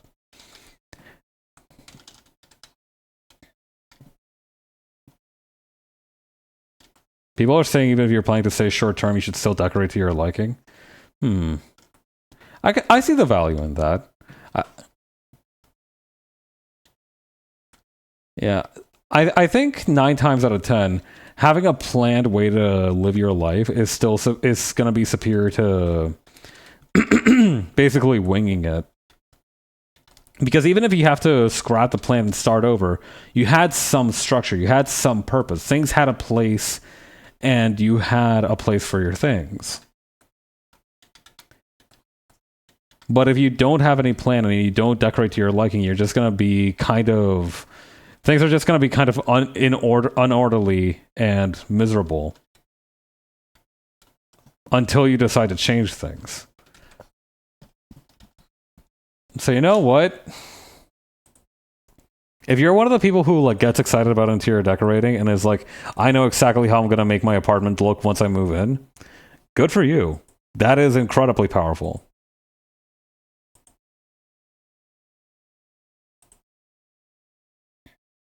Let's make it 6 years first. There's still time to move out. Not with the rent prices I got in my neighborhood, buddy. I've been looking at rent prices in my city, and they have not improved at all. Like, my rent takes approximately like 40% of my paycheck. If I move to another place, it's gonna shoot up to like 60% or maybe like 80%.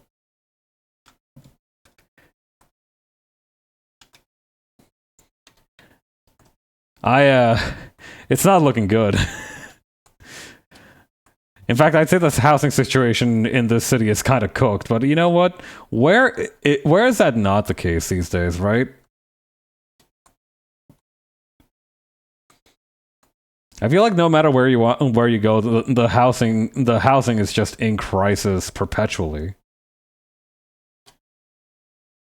I don't think the housing has been out of crisis for quite some time now. That's why I'm confused. So yeah, I'm probably gonna say, I think that they're calling the current period the big freeze. Like, you know how they had like the big leave where everybody was like going out to get a better job or better paying job after COVID? Like right now they're in something called the big freeze where nobody's getting hired, but nobody's being fired either. Let's all move into a house in the country together that needs extensive repairs. Unfortunately, I will probably get us all killed with black mold poisoning. I actually don't think black mold can kill you. I think it probably can. But yeah, let's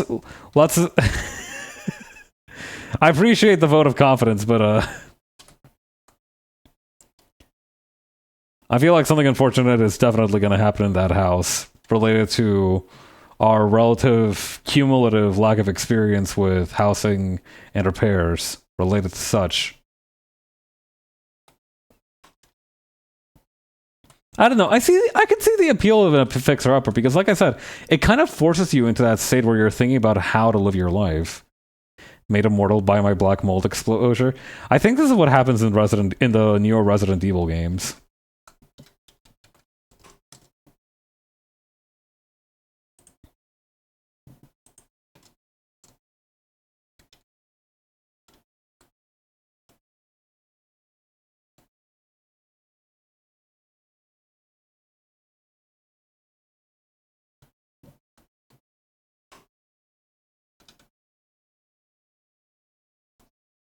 Okay, then over here.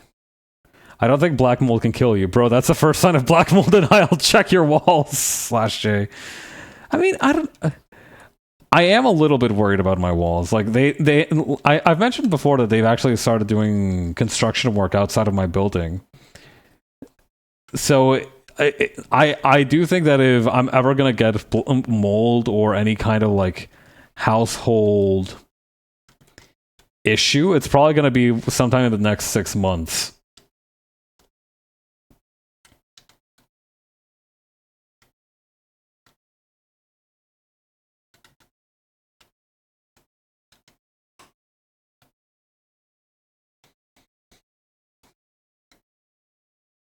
Oh yeah, we were talking about monks earlier. I had a fucking, I had a very cringe moment when I was watching a Shin Megami Tensei video during lunch. So okay, I was watching a plot summary of Shin Megami Tensei 2, and one of the recurring characters that comes up in Shin Megami Tensei games are the 4 major archangels, which are Uriel, Gabriel, Raphael, and Michael. Not necessarily in that order, but definitely all of those guys do show up fairly consistently. And those are like the big 4 archangels, right? But the thing is, during the plot, they were talking about some of the angels, but they were missing one. So I was like, okay, Michael, okay, they got Michael, they've got Raphael, and they've got Uriel. Which one are we missing? Comment, it's crazy that you say that, because literally I was like thinking to myself, which one are they missing? And I'm like, Donatello. And I'm like, no, that's a Ninja Turtle. What do you mean? It's Gabriel. That was my very cringe theology fail moment. I forgot about Gabriel.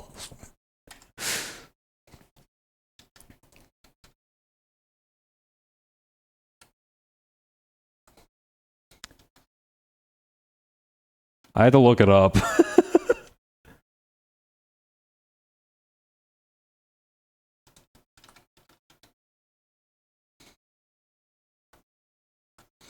No, it's fine. 2 of them are almost the same. Yeah, because like, okay, I'm gonna forget the Teenage Mutant Ninja Turtle names now, because there's Donatello, Raphael, Michael, and Leonardo. No, fuck, I got them all right on the first try for that one. Why?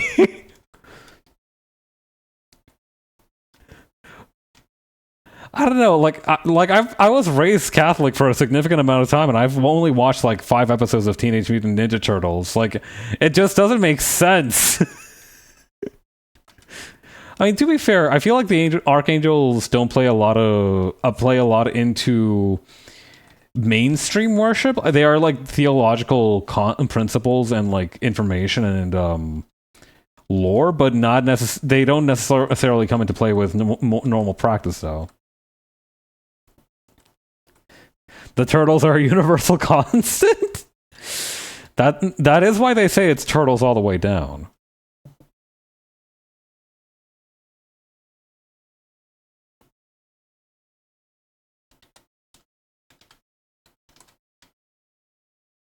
Okay.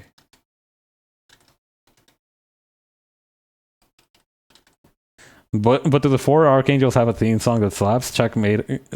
I mean, they probably have like a hymn or two, probably gassing them up. Like somebody must have made like a character insert song for Uriel at some point.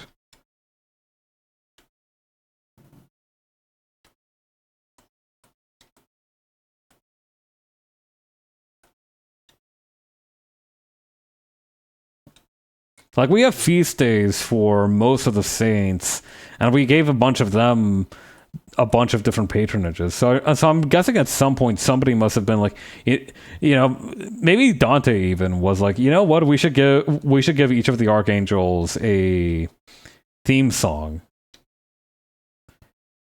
or a motif. Like, that definitely exists. Or at least the concept of it must have crossed somebody's mind at some point before ours.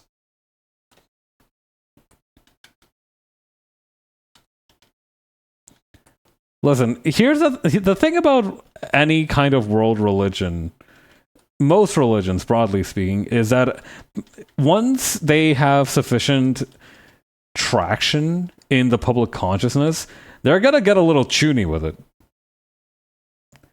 They have the right reserved to get a little chuny with it once it enters mainstream consciousness, because like I feel like once a religion kind of achieves widespread acceptance, you kind of are in this position where like everybody already knows what everything there is to learn, but at the same time there's like structure in place where you could make a living off of academia related to this major religion. And that's when you start getting apocrypha and shit like that kind of up in the pipes, up in the pipe work. Yeah, I mean they've definitely had the time.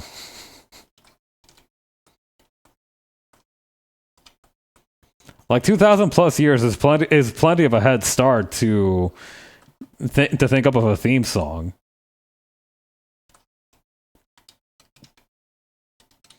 Like if it hasn't happened at this point, it's probably not going to happen ever.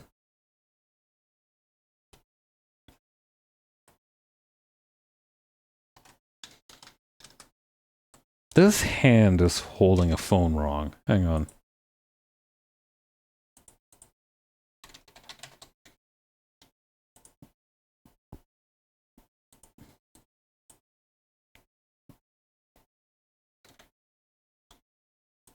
Wait, what? What kind of... Hang on.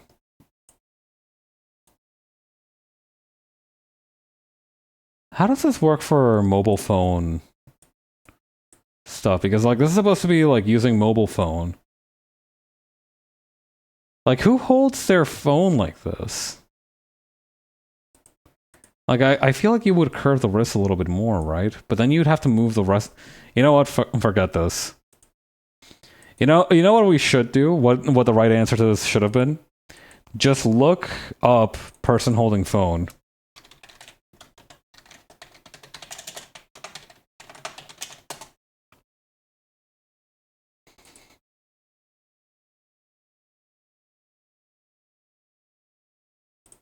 Okay, this one's a pretty happy picture. I like the vibe on this one.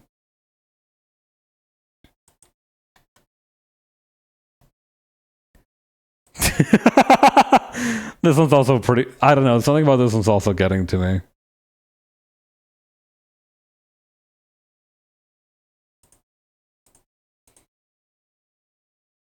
Okay, so something like this, potentially.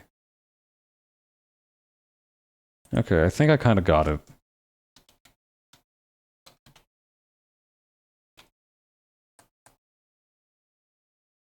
First of all, okay, how would the phone be aligned?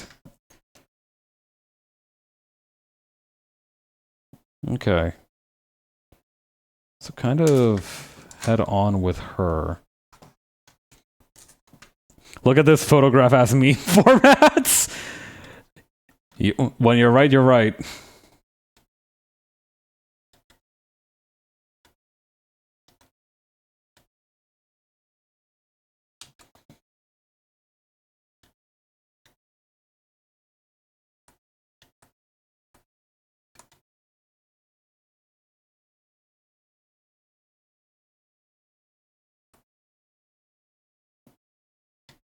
I should maybe bring out these eyebrows a little bit more. I was just thinking to myself, I haven't drawn an expression on this lady just yet.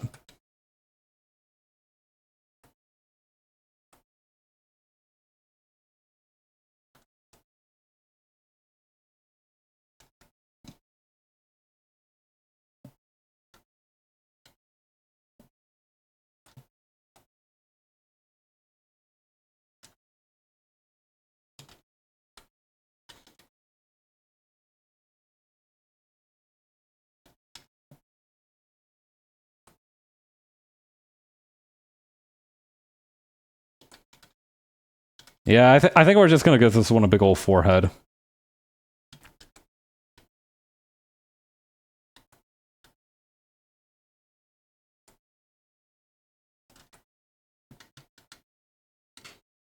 And you know what? We're gonna give her a ponytail too.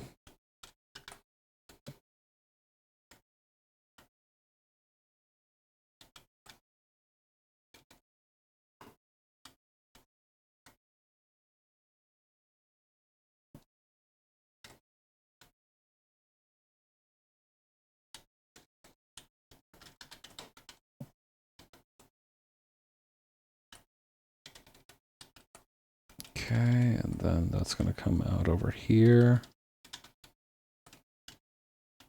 No, not quite. Hang on. Oh, office appropriate 5. God. They do expect you to... I do feel like office wear does expect you to show a lot of forehead for whatever reason. I don't know. I felt like we as a society were ready to move on from like that person with glasses must be smart kind of idea, but I feel like there's like enough emphasis on like showing forehead in like conventional office wear that I do feel like there is some kind of subliminal messaging attempting to be perpetrated.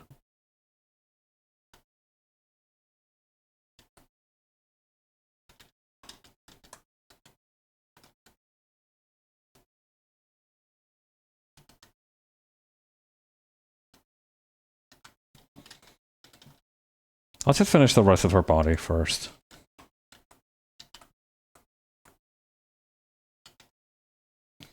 We do need to at least fill this in with color before the end of the day. I don't think we're going to be able to do shading.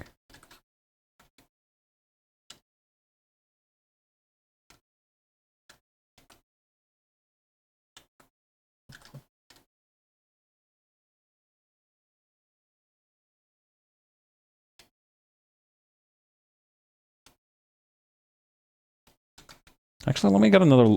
Do I have the... No, I don't still have it up. Let me go back to finding that one outfit that I needed for the... There it is. Okay, so it's gonna have a little bit of give to it in one direction. Oh, but...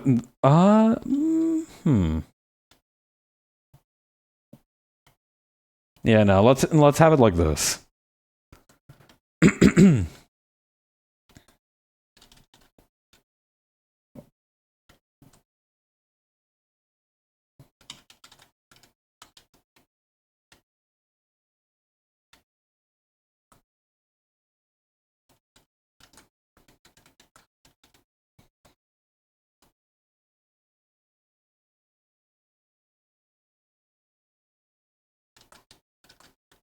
Okay, so we're gonna need to erase this part here.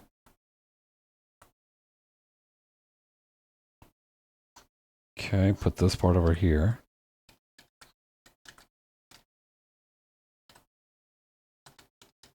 And then... Oh, we can probably get rid of this part too. I think this one's also going to be wearing flats. Come on. We can make a better calf than that. Me when I'm at the... at the goat testing facilities.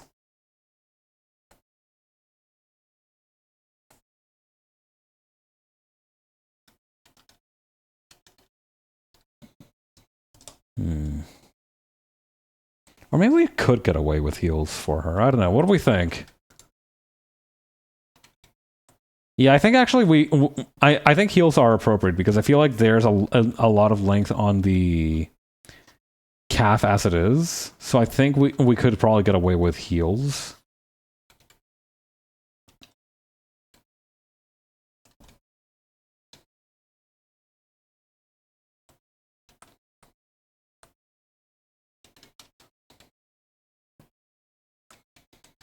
Maybe these are a little bit too high.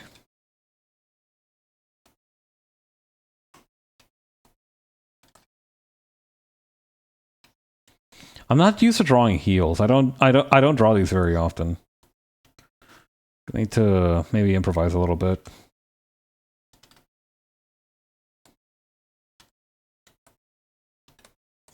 Oh god, we also need to still draw the staircase handle too. But that one shouldn't take too long, I don't think.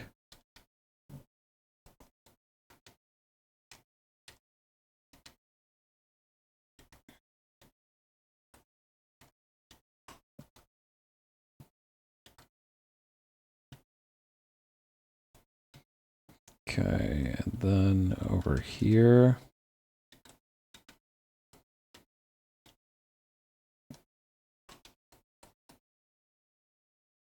Okay.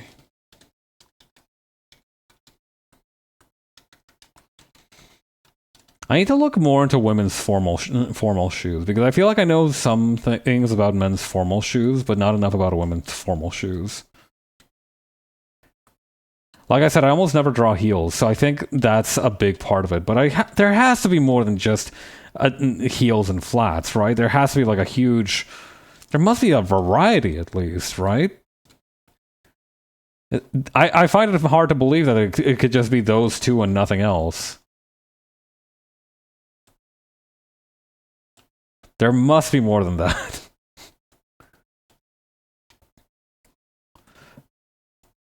Human ingenuity would not permit for only two options.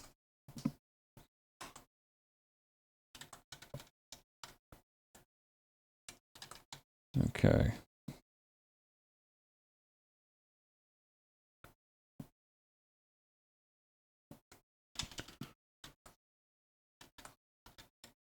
Okay, and then we're gonna have the other one back here.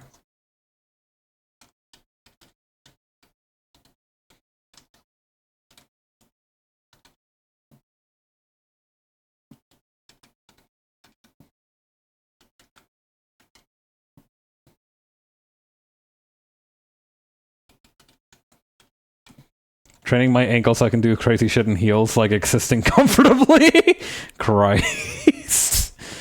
No, heels do feel like probably the biggest challenge if you're wearing women's clothing. Like, from everything that I've heard, it's just...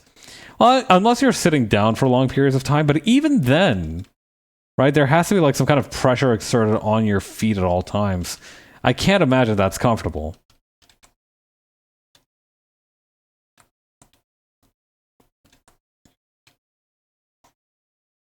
Yeah, but best of luck, sister.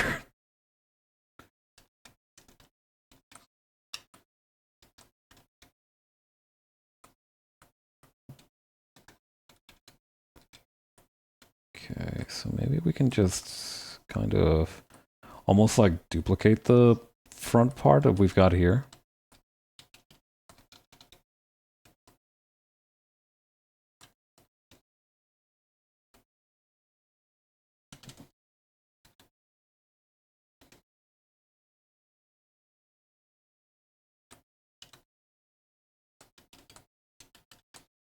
No, that doesn't make sense. I don't know, hang on. No, this absolutely doesn't make sense. Hang on, we gotta rearrange some of this. Wearing heels for too long too often can actually negatively rearrange the bone structure of your feet, if I recall correctly. Normal shoes can do that too, but it's worse looking with heels. I'll believe that. I fully believe that. Jesus. That's really bad, though.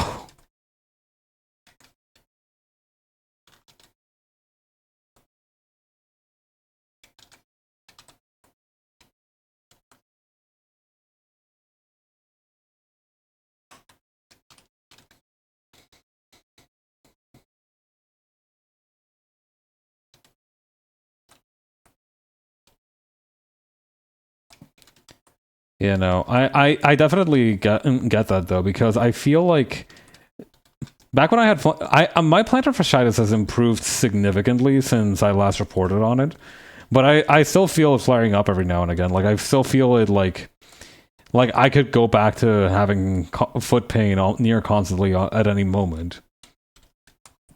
But it's gotten much better. But I feel like if I wore heels regularly for long periods of time, that shit would be such a problem.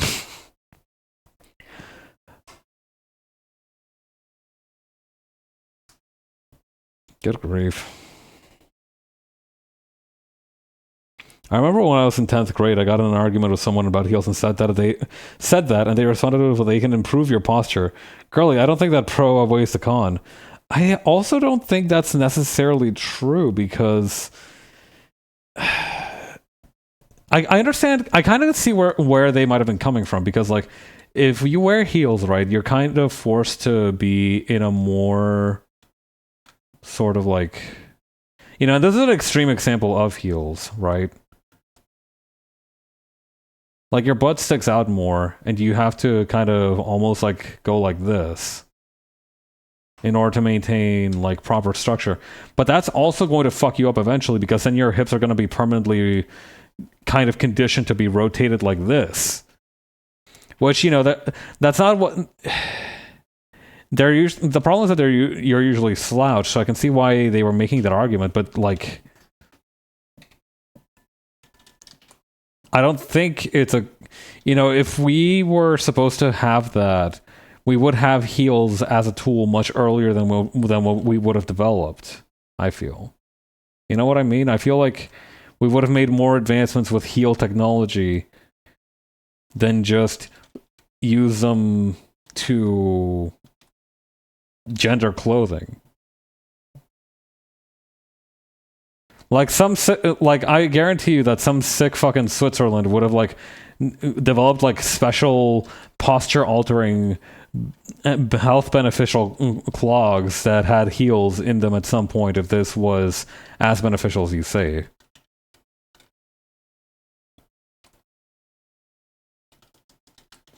It was so funny when I found out that like Swedish massage isn't really necessarily even from Sweden. It was this one Swedish dude who had done a lot of research on massage in general, and he just happened to be Swedish. So now it's just always Swedish massage. Big shout out to that guy though. He actually really did crack the code, despite everything.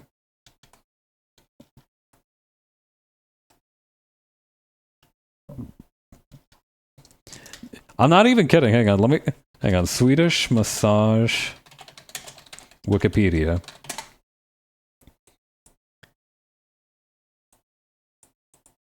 So hang on. Swedish massage. Here we go. Put that shit up on the Jumbotron. The most widely recognized and commonly used category of massage is Swedish massage. It uses techniques from light to vigorous. 5 styles of strokes. The 5 basic strokes are effleurage, sliding or gliding, petrissage, kneading, tapotement, rhythmic tapping, friction, cross fiber or with the fibers, and vibration or shaking. The development of Swedish massage is often inaccurately credited to Per Heinrich Ling, though the Dutch practitioner Johann George Mesger applied the French term to name the basic strokes.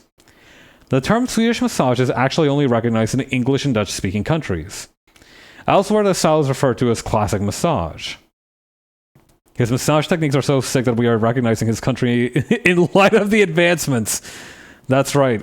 Sweden was invented by Big Massage to sell more tables. Wait, hang on. Although his procedures included friction, kneading, stroking, cupping, and clapping, they were not related to what was later termed Swedish massage. What the fuck? Wait.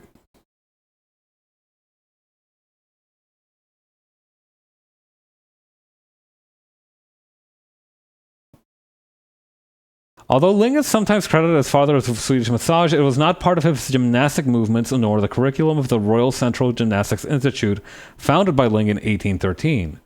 The Swedish massage techniques effleurage, petrissage, friction, tapotement, and vibration are largely credited to Johann George Mesger. Why did you credit him on the Wikipedia page earlier? Why is his name not blue highlighted here? Tell me more about this guy. Oh, fuck. That is an absolute unit of man. Dutch physician and masseur who is considered as one of the founders of physiotherapy and massage therapy.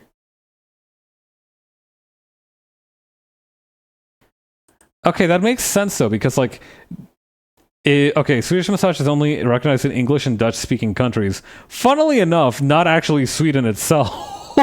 It's not called Swedish massage in Sweden. It's just called classic massage.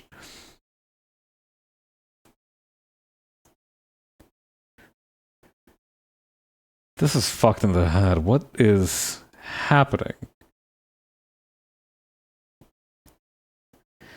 Okay, he was influenced by city orthopedist Justus Lodewijk Duzo, who noticed his talent and introduced him to Swedish medical gymnastics. He also encouraged Mesger to study medicine. Mesger studied the medicine at the University of Leiden, where he used French friction methods on patients with distortions. His 1868 doctoral thesis was on distortio pedis, treated with friction. In 1870, German newspapers reported a successful treatment of an elderly woman who had been bedridden for years under his hands. There were accusations of charlatanism, but he was defended by the surgeon von Mosen-Scheel. This Dutch guy glazed the Swedish guy so much that it got called Swedish massage. It's like saying, let's get Chinese food in China. Oh, fuck. I got chuckled from distortio pedis, I won't lie.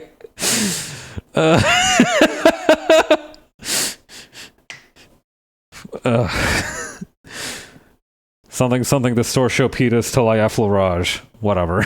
That's nothing. Okay.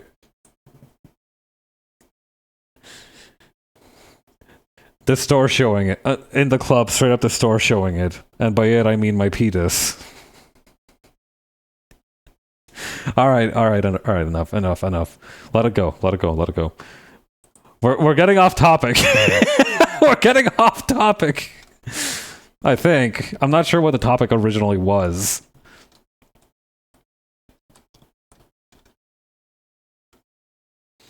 But yeah, I guess it's just classical massage, huh?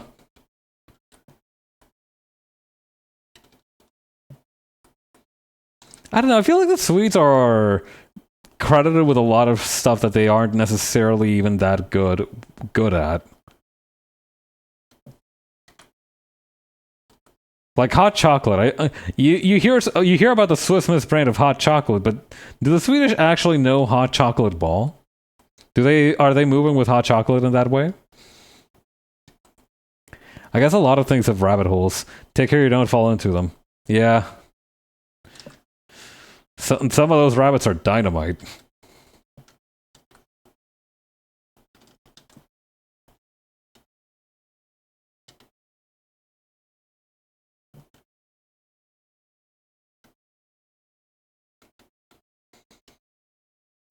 Okay, and then we can have this.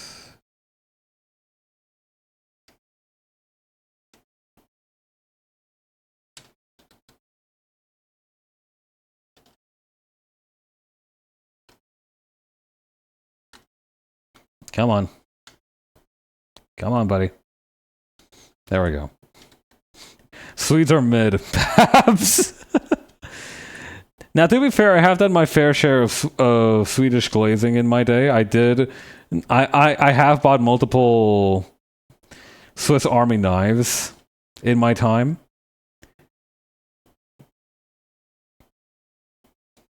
So I understand why they were... They are sometimes very rightfully glazed. Like, I do think that the Swedes are very good at making...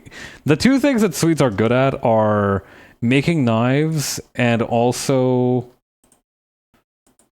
I can't think of a second thing that's not anecdotal, so I can't really actually express much of what they're good at. I don't understand much of the Swedish national identity, unfortunately. I don't know Swedish ball.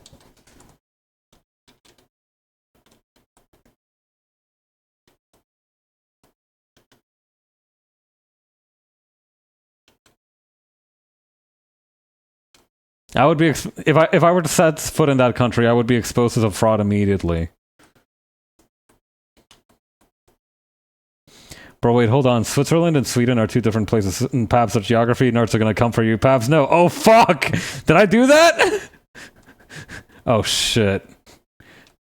Wait, okay. Okay, wait, no. Okay, Sweden is fine actually. Switzerland's the one that's mid.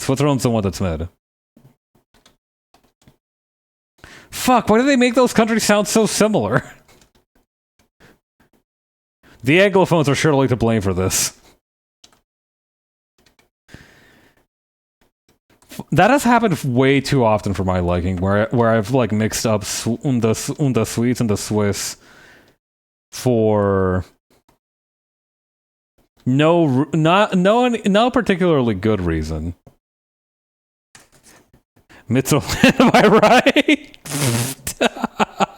Alright, that got me good. Mitherland is where, okay. I need to like put up a disclaimer where I am making a pun on the name of the country where Berserk takes place, which is Midland, instead of calling Berserk Mid. Midzerland is where Berserk takes place, right? I'm not calling Berserk Mid. I am making a joke about the name of the fictional country, Midland. 3 exclamation marks and disclaimer. This has got chocolate and knives. Sweden has meatballs and IKEA and punk influenced death metal. Huh.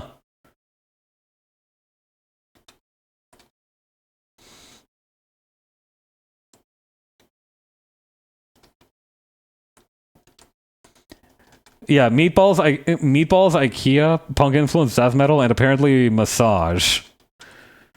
But apparently that was also a guy from the Netherlands, so it's really hard to say who should be credited for what precisely.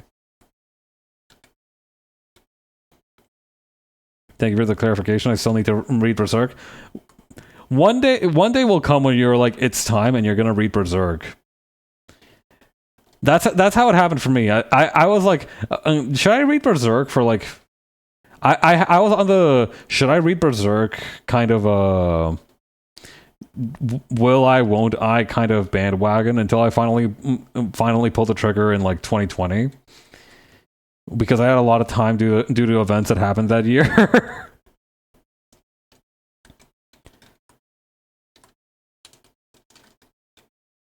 I don't regret reading Berserk. I am sad that I read it. I think I read most of it after Kentaro Miura passed away.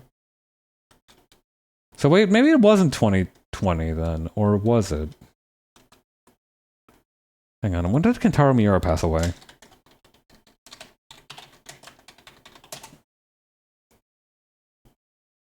$2021. Okay, so I started reading Berserk like right before he passed, which is a lot to think about for me.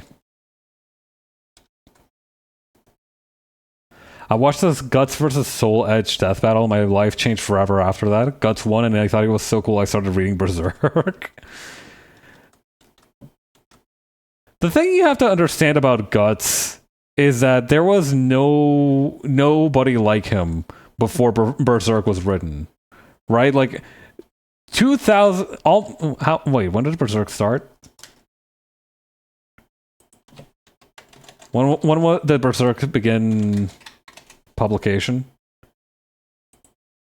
1989? Nice, okay. Like almost 2,000 years of human civilization, no Guts. Kentaro Miura is born 20 years later, we got Guts. The first of its kind. I could be mistaken on that, but I don't think there was like that archetype of, like there was the archetype of like the vagrant swordsman, but not quite with the kind of lean that Berserk gave Guts.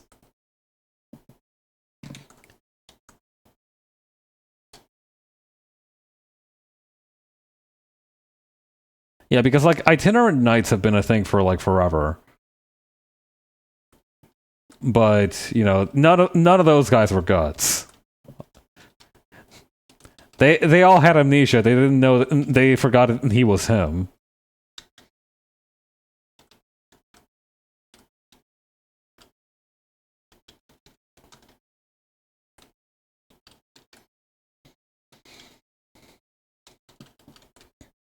Conan the Barbarian and Call the Conqueror, a stepping stone to Guts. Elric of Melnibone, closer but still a stepping stone to Guts.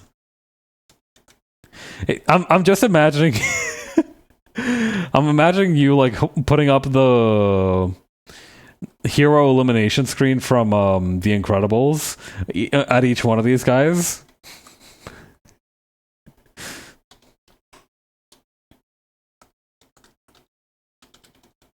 Okay. But instead of eliminated, it just says like mogged. Oh fuck. I will say that Berserk isn't for everyone. I don't think Berserk was necessarily is necessarily like reading material that everybody is going to want to read or will read. But like I said, if you think you should read Berserk, give it a shot. Give it a shot.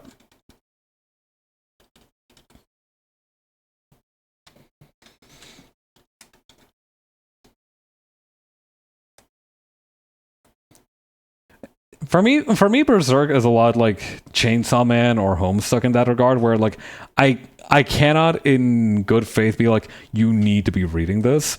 But I will say, if you think you should read it, like if it sounds compelling to you at all, you should probably check it out.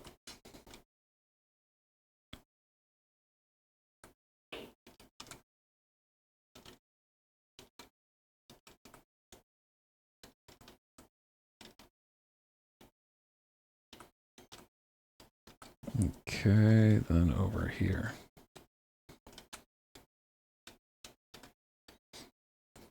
Elric may be a patron to the Duke of Hell, Ariok, and has a life-stealing sword that gives him power, but he ain't guts. Mocked.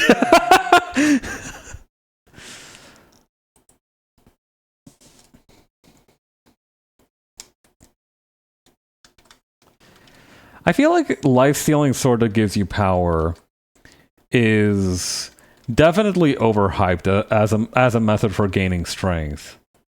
Like, don't get me wrong, it's impressive, but like I feel like it is very talisman coded, where you will eventually become horribly dependent upon it, and you will no longer recognize the person you become.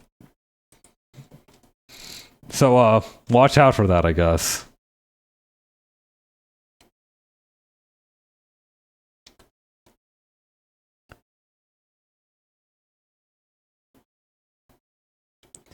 Is your artifact medallion coded or talisman coded? I feel like talisman, for whatever reason, just has a more sinister connotation.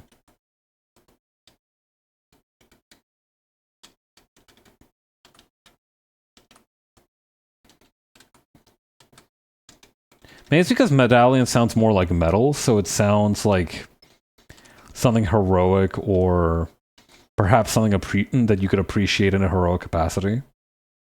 Meanwhile, okay, no, wait, medallion or... Did I say medallion or amulet? I think I said amulet, right?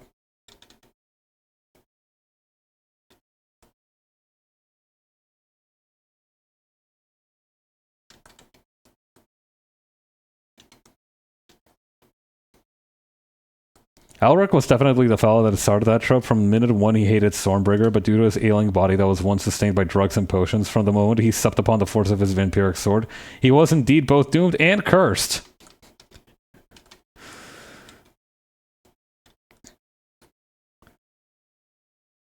Yeah, this is why Elric is a sad guy. Yeah. Very funny to think that Elric could have worked as some kind of Dare program advocate for a fantasy series.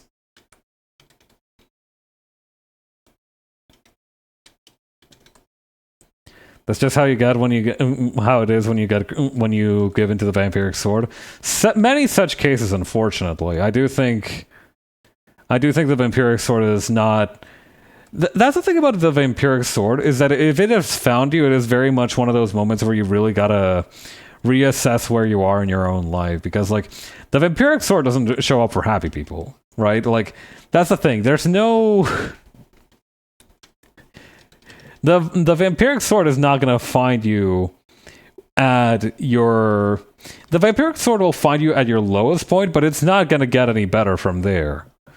It's gonna be different, but it's not gonna be better.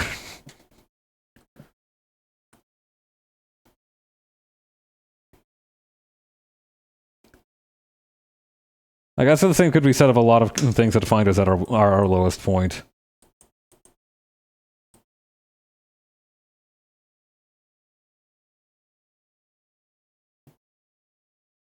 It got all in it just right. And yet it compels me. Uh-oh. Yeah, he was a sad guy before the sword even.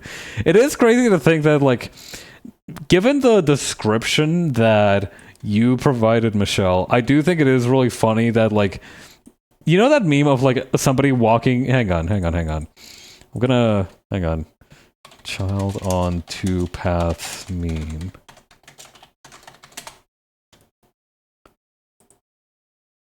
Okay, so... Where is a clean version of this? Okay, so imagine this meme. And I'm gonna put some pictures up on the screen here. So on, let's say the side with like the cursed pillar and everything, we're gonna have our good buddy Elric, who I am struggling to find a royalty-free picture of.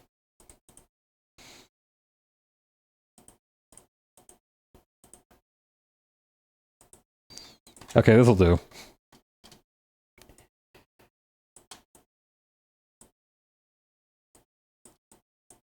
So, if you have like some kind of substance abuse issue in a fantasy setting, you have two paths ahead of you.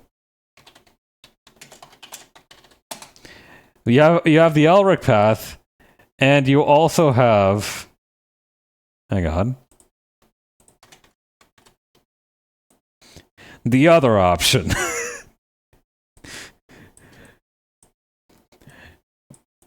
You either give in to the vampiric sword or you become a weeb.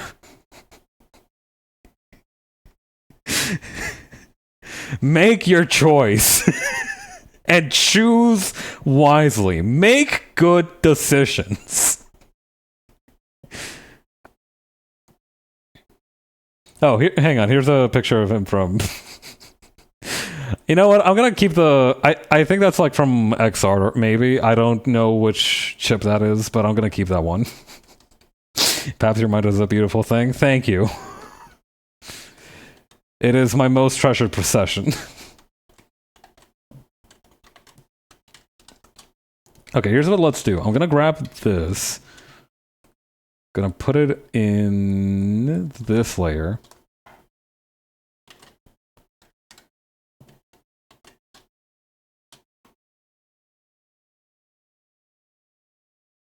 Okay, is this kind of parallel to the ground one? Yeah, it kind of is.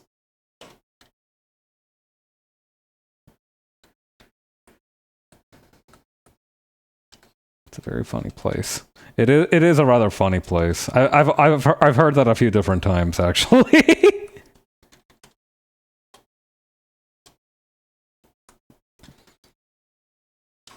Okay. Up, adjust line width, scale down width. There we go. I think if Daisuke Washitari read the Elric books, he'd made potentially the most chuny dark elf character of all time, and he'd been the latest Guilty Gear for 5 minutes. He'd also be season 2. He would also be season 2 exclusive, unfortunately. He'd be a season 2 DLC character, just like Happy Chaos was. It's still so fucking funny to me that Happy Chaos is a DLC character. Pay me $15 to play as the annoying blue twink. Relatively speaking. I know there's a lot of discourse about like calling people twinks in Guilty Gear character design language, but he's like one of the skinniest guys on the roster. You can give me this one.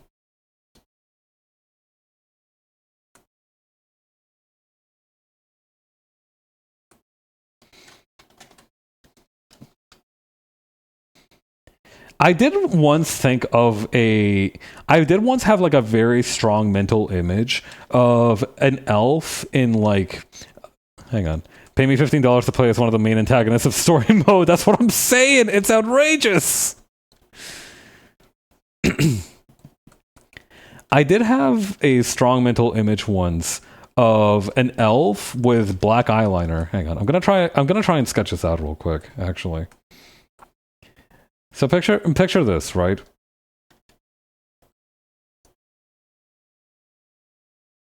And I'm gonna try to imagine what that twink would look like in the older ARG art style where everyone was less beefy. Ugh.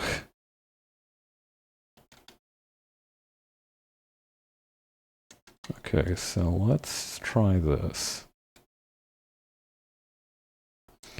Look no further than his appearance in Damon and Baby, where he is an egg. Bruh.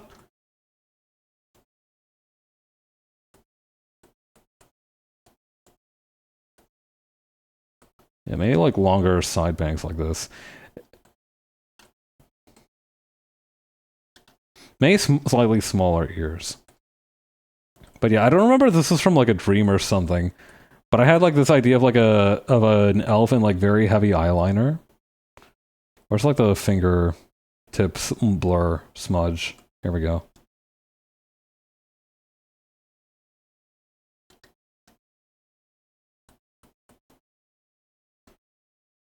Okay.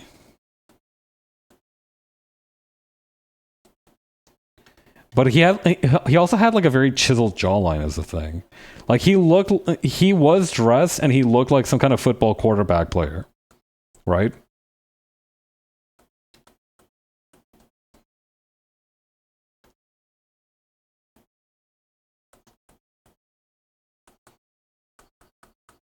And he was dressed he was like in football gear.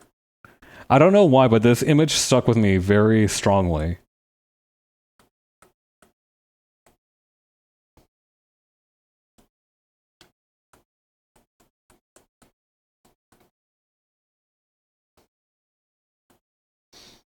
Like very much just like Robert Pattinson, the Batman, but as an elf in football gear. I can see it in my mind's eye. You don't need to see it in your mind's eye. I'm literally sketching it right now. Okay, there we go. Do you think the elf... How would elf football helmets work? I guess it would depend on like how rigid you want the ears to be in your setting. Like, maybe they can get compressed a little bit without any issue.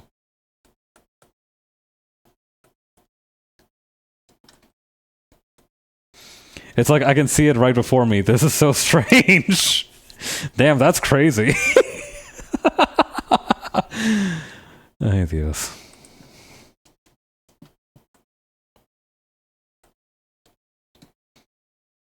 Please hold your powerful imagination. The rice is sketching. The Mind Palace is temporarily closed while I hash this shit out on the canvas. Thank you for your understanding.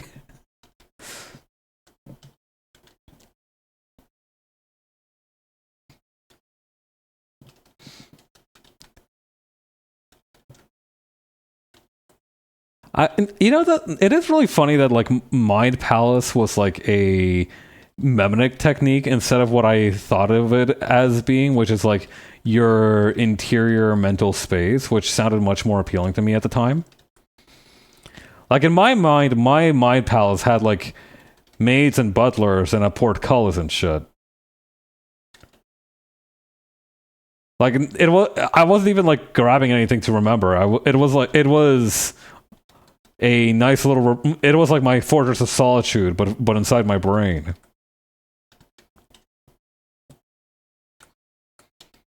Okay, I think we're ready to move on to colors.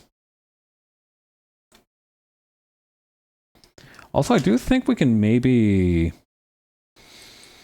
Okay, I'm going to save this as it is. Hang on.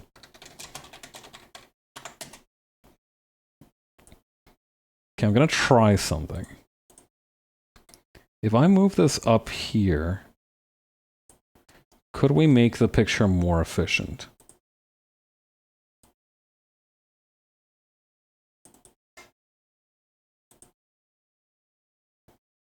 A little bit.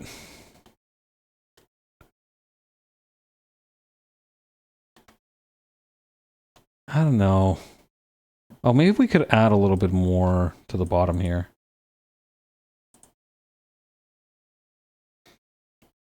Yeah, you know what? That works, actually.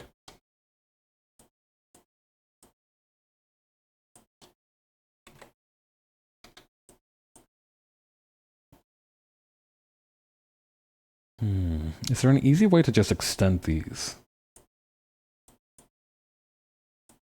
I mean, kind of, there is.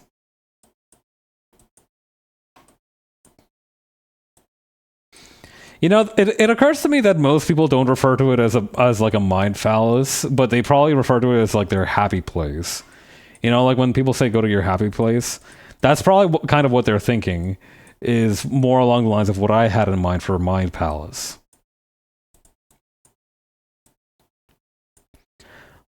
I do also enjoy the phrase brain fortress. I think that one's also very appealing to me, to my sensibilities.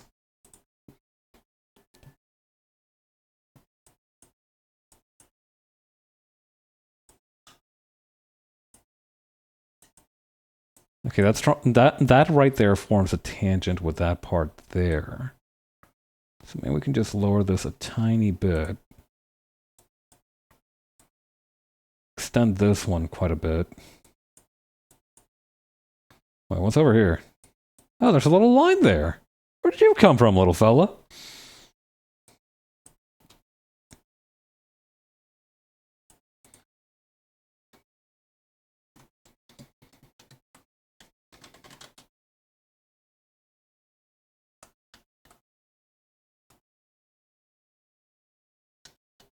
Okay. Let's spruce up this railing just before we move on.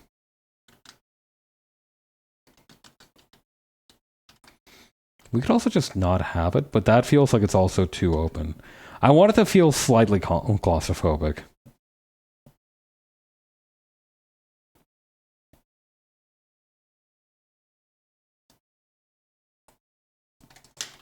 Okay. Let's try this. First, what kind of background color should we have? I'm thinking of maybe a sort of light blue.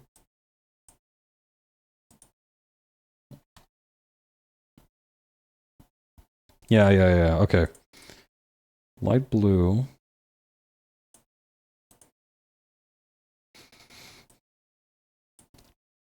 Almost white walls.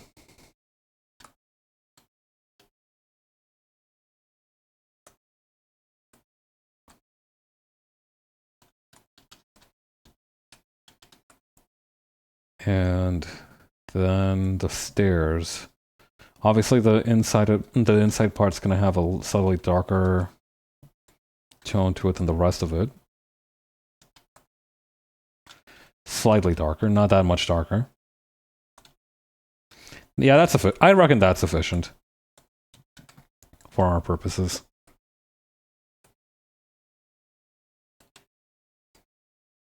Okay, we can tuck these two away for the time being, and then we can work on this one here. And the good news is that we don't even necessarily need the line layer once we're done with this. But we'll keep it around for the time being. Not everything needs a reaction.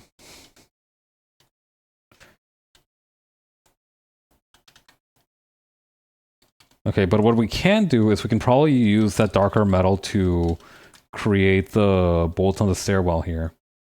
And then we can move on. Oh, actually, we need to put these on top of the line art layer for the office ladies themselves. Okay, we can use that for the background for the time being. Let's just add another folder. Take out these two for the time being, just very, very briefly.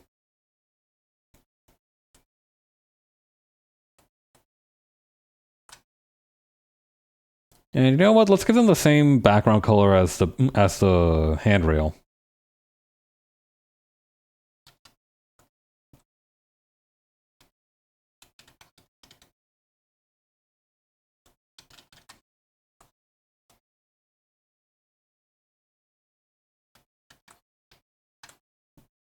Okay.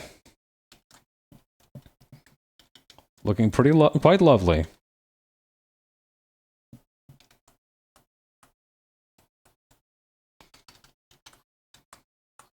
Okay.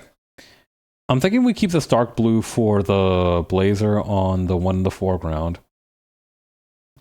Bump this up so she has a nice clean shirt. Maybe dark shoes as well.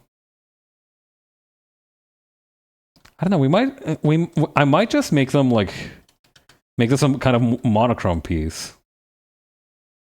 That could look interesting.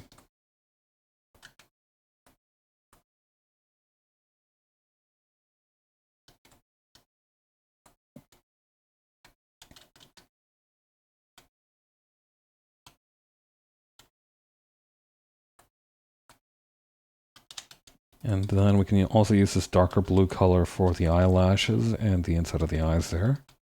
She's blue for an amazing reason. Artistic expression. That's a good way to put it. Monochrome would work well with office wear, that or grayscale. That's true.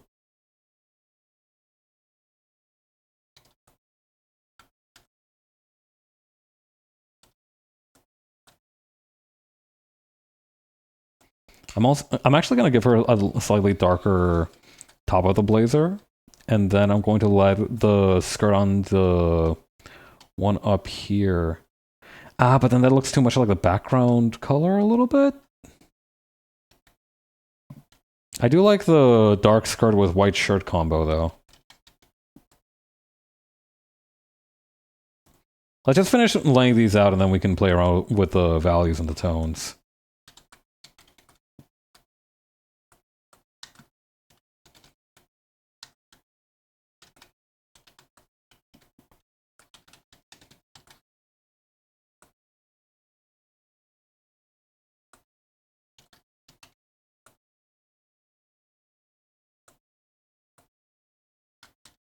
Okay.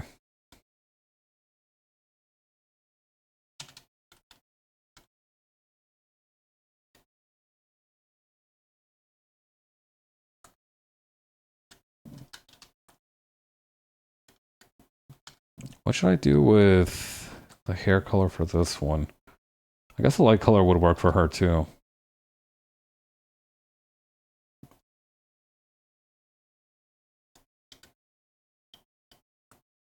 No, wait, these would be this color and this color respectively.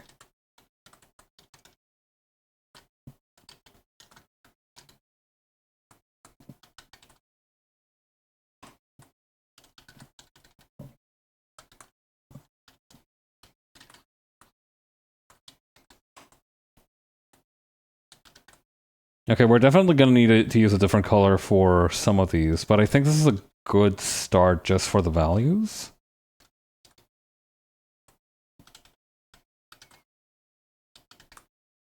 Let's try this. Where is... Okay, so brightness and contrast. Increase the contrast a little bit.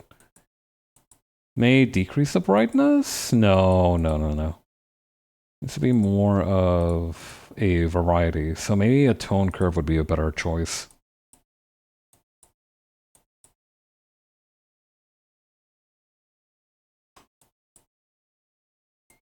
Okay, that's an interesting outcome. How did we get brown hair out of this?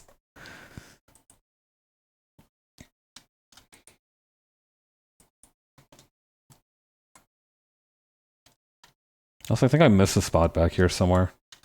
There we go.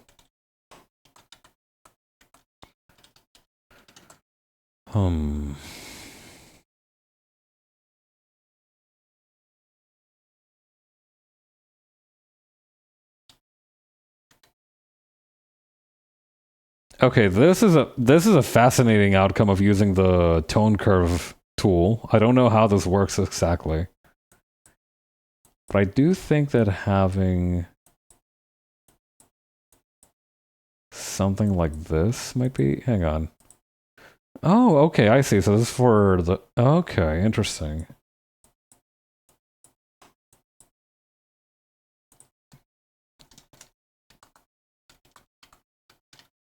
Okay, we need a slightly less aggressive navy blue here. I don't know if this is too close. I mean, it's close enough to not be close. Let's go with this. Yeah, because that super dark navy blue was not helping our case. Speaking of which, we could probably bump up a little bit of this here. And what I'm also going to do real quick even before we do any shading or anything, is I'm going to merge the railing part, and I'm going to apply the Gaussian blur to it. Because this was what the final intended effect was gonna be anyway, just like the Gaussian blur up, the railing up here would be kind of blurred like this to create a sense of depth. And also to fill empty space here. The purpose of the railing is threefold. It creates a sense of depth. It erases the blank space here, and it helps people it helps prevent people from falling over. Really, what more could you ask of the humble railing? Anyway, we're gonna put a gradient map on this. Because I want to see what happens.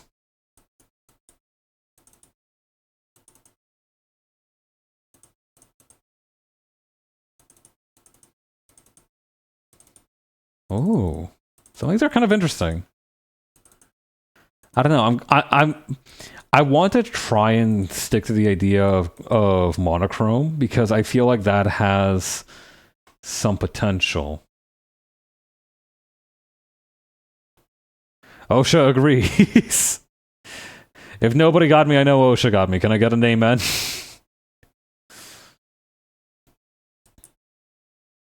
I should also probably be taking off my orange filter on my monitor for this.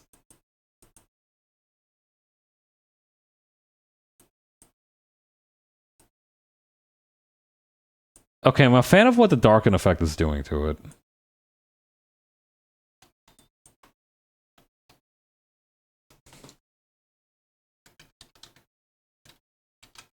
Okay, let's try this. And also we probably could do with... Yeah, just hitting the stockings there with that, and then... Tough choice. And we make the blouse lighter or the skin lighter? Let's do the blouse.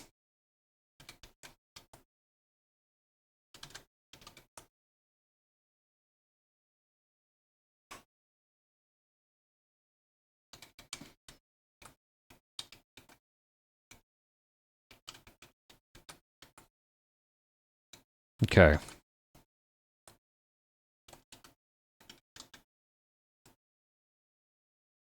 I'm liking this so far. I do think it still needs more though. So here's what I'm gonna do. I'm gonna go back to the stairwell background one. I'm gonna select for this color here. Gonna select that color. I'm going to darken it a little bit and increase its saturation. And then on everywhere where it's not gonna be, gonna add a slight gradient. Like so. Why isn't it letting me do this? Oh, that's the G-Pen setting, of course.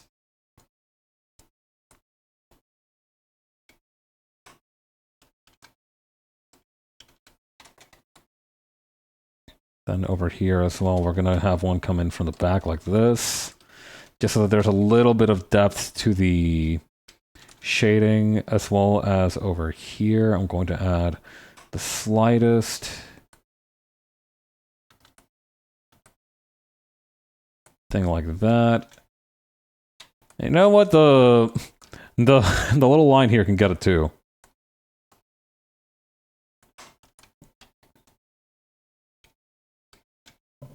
Okay. We're gonna do something similar for this part up here.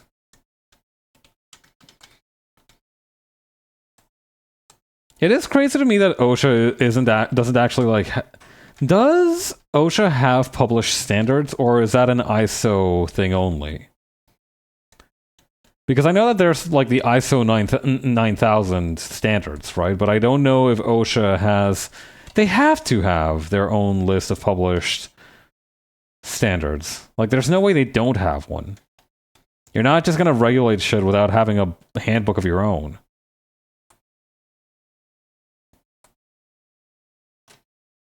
I mean, you can try, but it's not going to go well. I guess ISO 9000 is just like a variation on like a workplace safety system? Question mark? So I guess there is not necessarily competition, but viability of both is possible.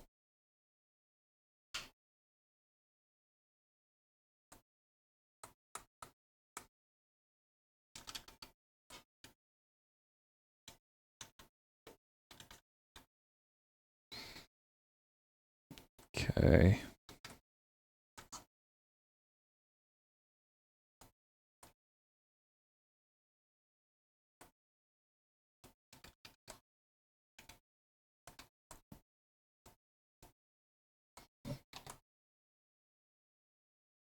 And I think what another thing we can do here is actually add a little bit of a white gradient, just starting from where the lights are like this, and then also what we can do.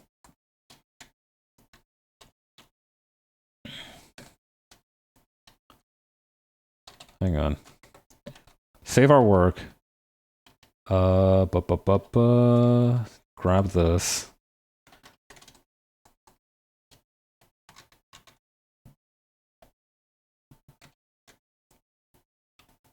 Yeah, okay. And then what we're gonna do is, hang on. Take all of this, invert that selection, erase that, and hang on.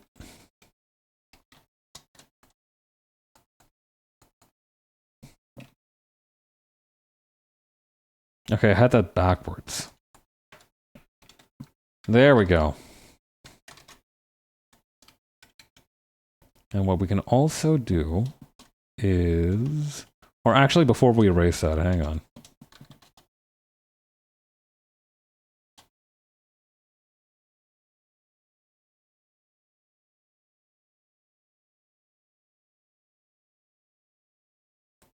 Yeah, all right.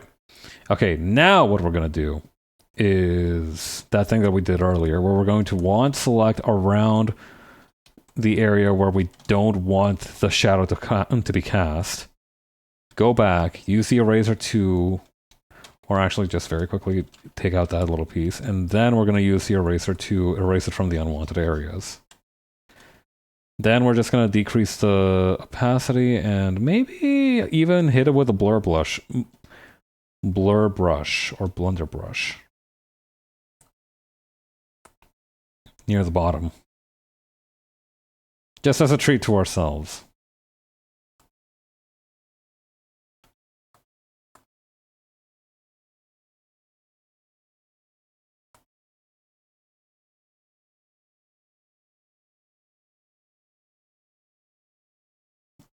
There we go. And what we can also do while we're at it is we can also just add the shadow for the one on the right here. Since the light is kind of coming from over here, I think it's gonna be cast like this direction.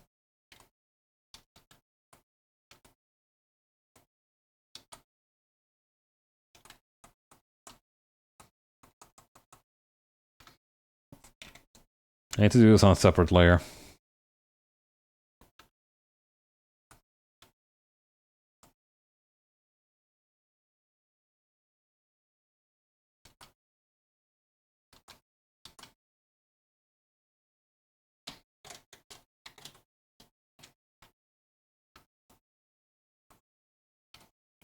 Okay.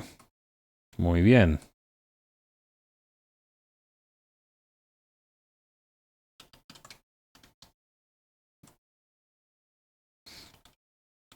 We need to blend out the shadow right here, just so that it... Or maybe the... Hang on, the aerosol brush might be better. Yeah, the aerosol brush was infinitely better. That being said, I think I made a mistake with the shadow, and it looks like she has just a humongous ass, unfortunately. Or fortunately. I was trying to make it so that the other one would also be represented, so that's what this is, but I think it does just unfortunately look like the Germa Thanksgiving video back there.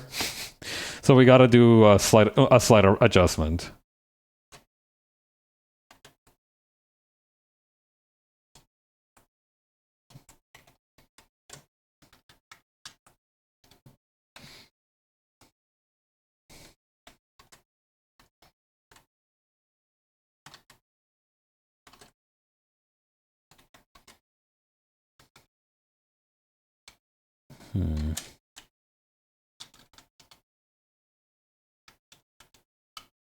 Why can I not... What the Huh? Wait, what's happening?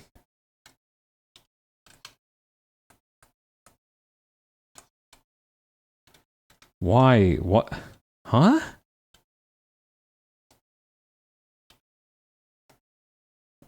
Okay, something weird is going on with my pen.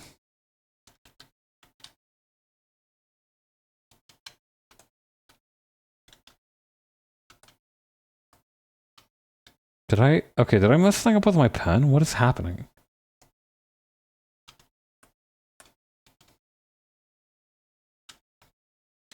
Like, I'm trying to get this color, this gray here, but it's not going. Pick this... No, it should be... Hang on. Okay, now it's working. What?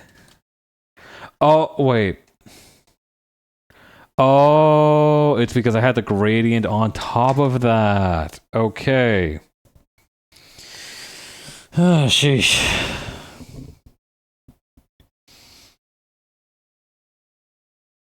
So, there are like times when you're like, okay, there has to be another layer at play here. There's no way that the thing decided to malfunction on its own. Other times you just kind of got to take the L and try something else. Oh god, that was so scary. I genuinely thought I had some kind of bad... I thought I had some genuine issue going on with my thing. Happy to report that's not the case, but, you know, there's always tomorrow.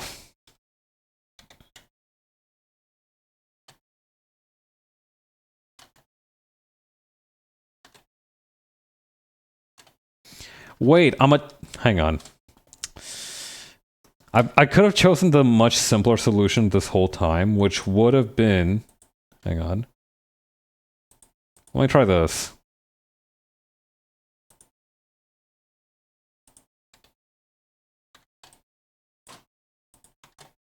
I could have just... Yeah, okay. Okay, let's just do that then. Oh god. Okay, so what I did just now is that I selected the folder where the two office ladies were hanging out, creating a selection there, used the fill tool to grab that shape, filled in that shape and with the shadow color for the background, and now we have that just ready to go. So let's use it.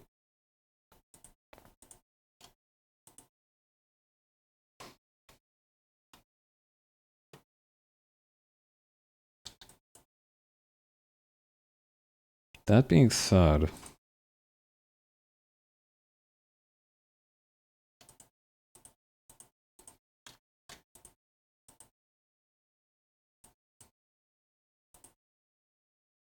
okay, so what I'm thinking actually is that right here, we don't actually need to get rid of it, we can just move it up a little bit.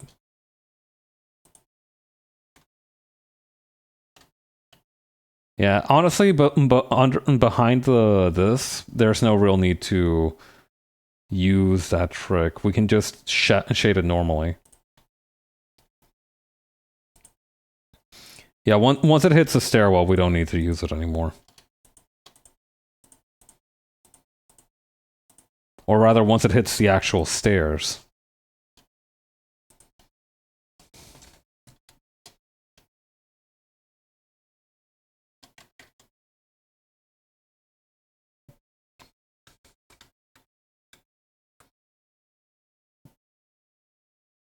Okay, and then over here...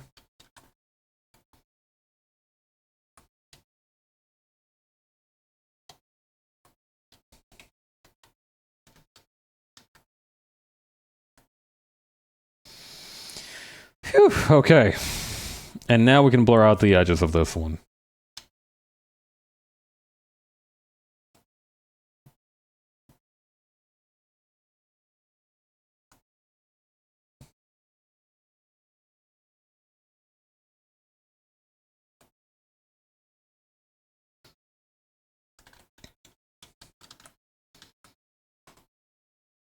Okay. What else did we need to worry about? Right, the rest of the stairwell.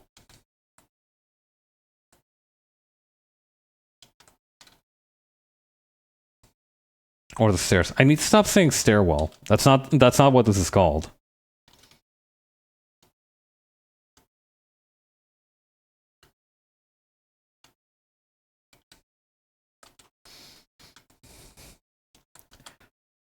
Stairwells. I actually find them quite sick. Architecture student talking to their elevator ride partner.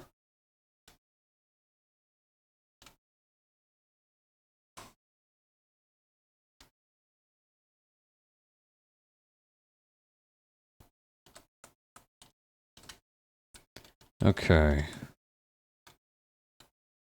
So this is gonna come in like this, and like this.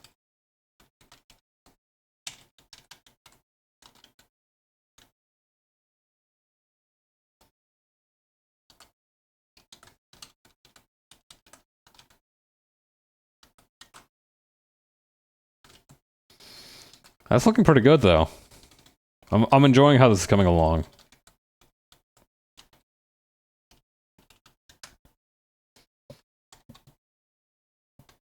Okay. How's that looking with the bars as well? Not bad, not bad. I do think that maybe the right choice would have been to remove the lines, though. So hang on.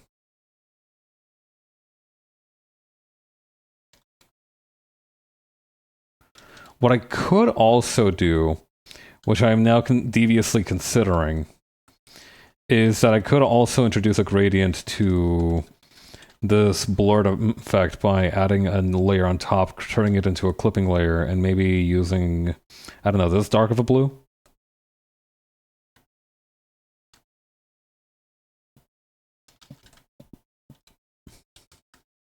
I think that looks interesting.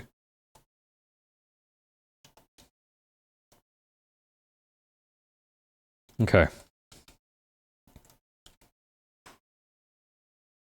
So I'm thinking very, very, very, very, very simple shading on the two ladies. We have kind of gone into insane overtime as it is, so I think it's time to try and rein in the scope of this a little bit. Plus, due to the monochrome look, I think it'll work better with just very simple shading.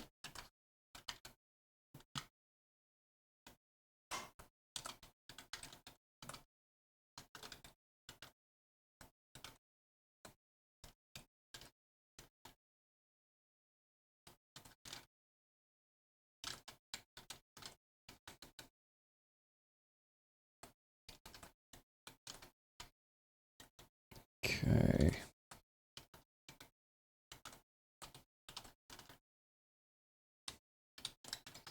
What we could do is on the right hand side here, introduce a gradient to very lightly shade this section.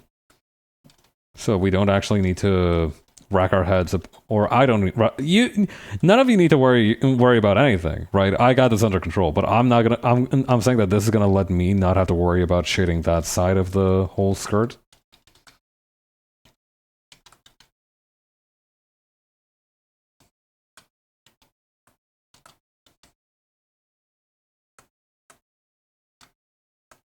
There we go.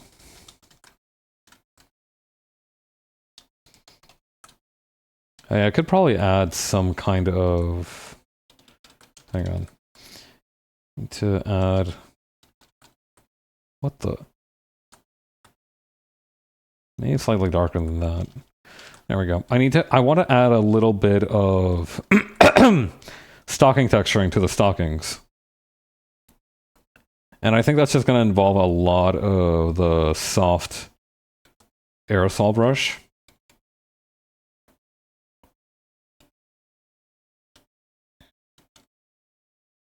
Maybe a little bit of the gradient map, of the gradient too.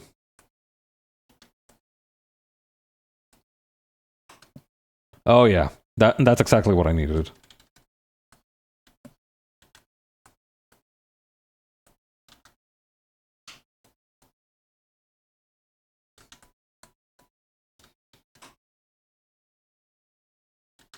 Okay, and then we can have slightly lighter over here.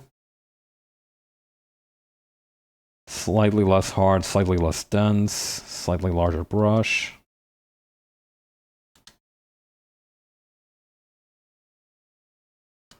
And then we can just blend that out. In theory. Let's see how it looks in practice. Hey, that's pretty good.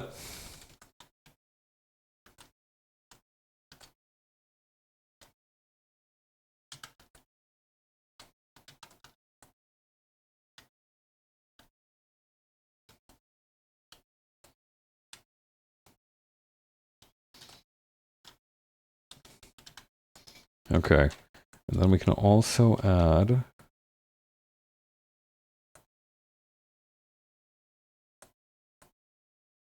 right here a little bit of a gradient with this darker blue coming up from here.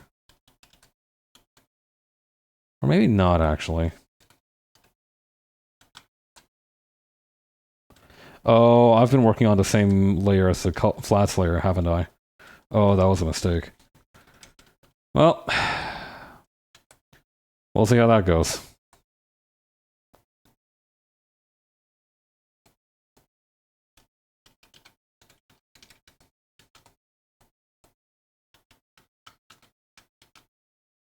Okay, then over here.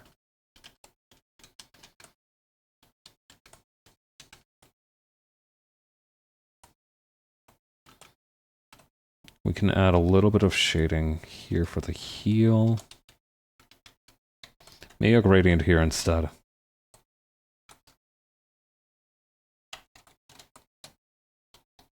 Similarly, over here, what we could do is we could partition it off into specific sections and then have that kind of load in like so.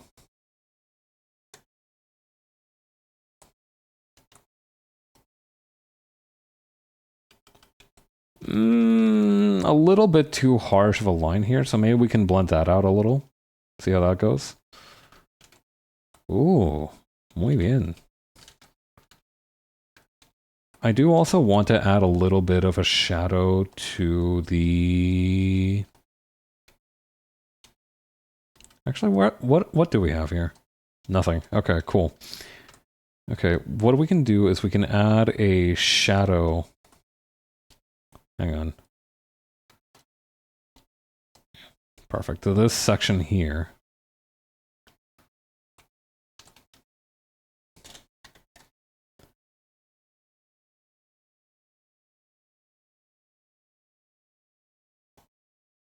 Okay.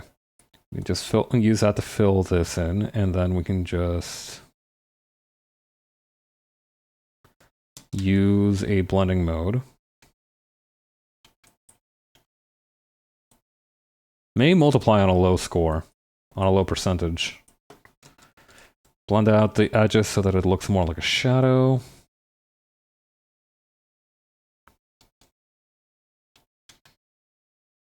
Or maybe we should expand a shadow a little bit.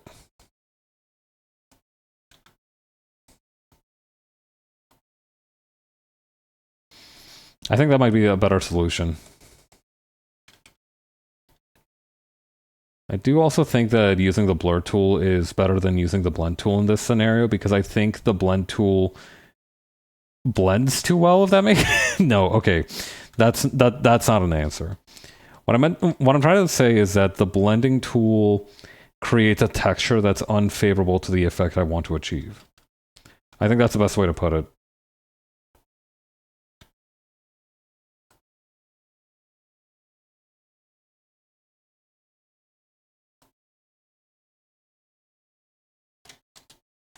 I should save my work, and then very quickly we can just tap into this over here.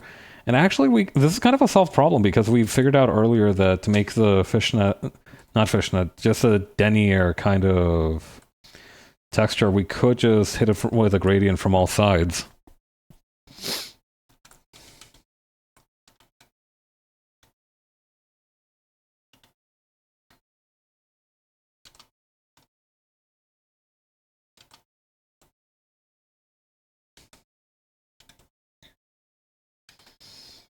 Okay.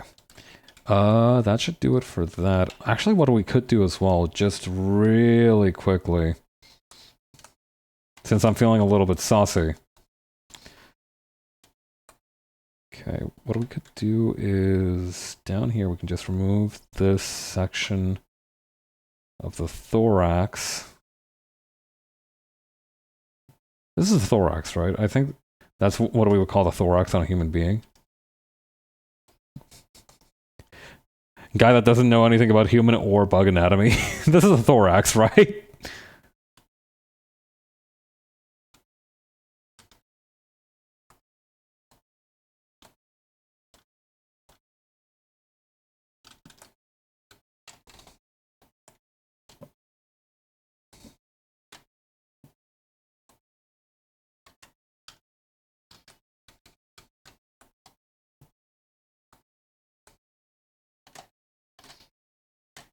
Okay.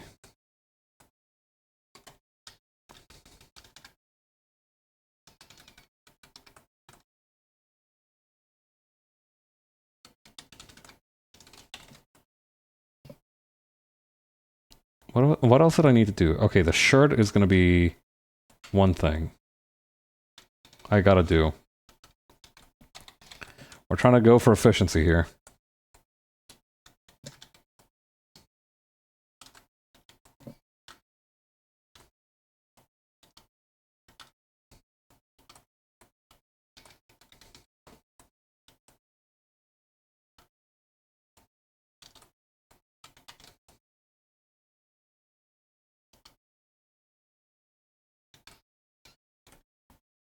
Okay. Oh, shoot. I did it again. I did it on a layer that I wasn't supposed to. Oh, that might be a problem.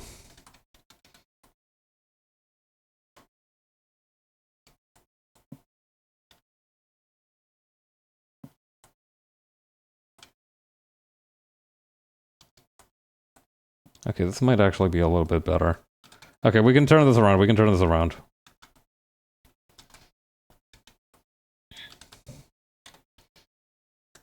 Okay.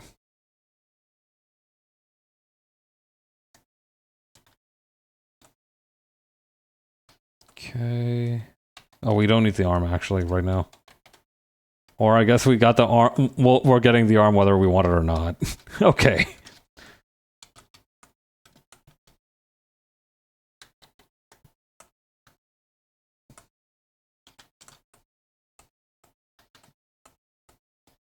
Actually, this kind of blue is really good for the arm. I'm gonna go ahead and co-opt that. Or I guess it's cyan at this point.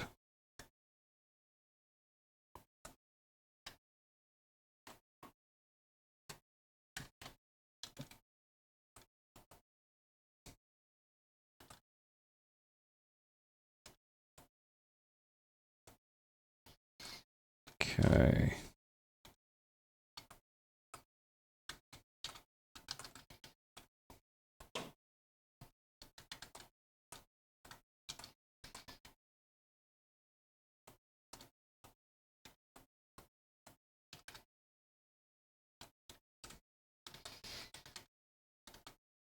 Okay, pretty good.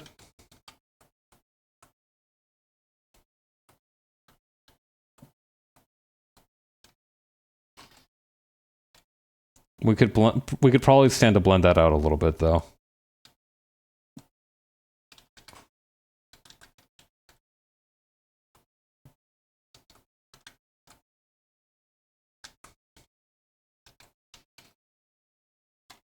Okay, and then up here, we're going to do something very similar to what we did down here, which is just add a gradient.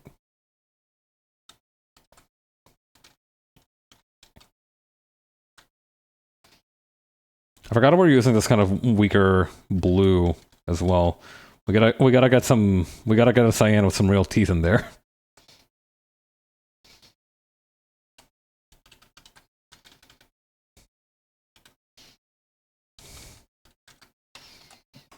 We can also use that over here, actually, to make a small gradient over on this side of the arm, just so that it has some shading to it.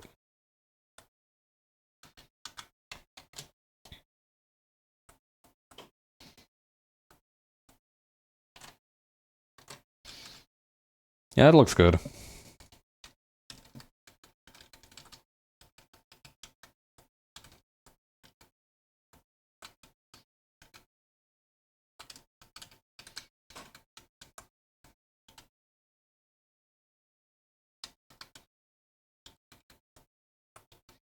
I forgot to actually shade in, to update the shading color for this section of the arm, my bad.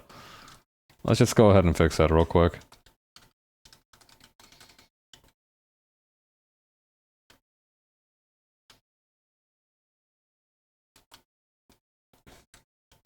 We can do better than that, surely. That feels a little better.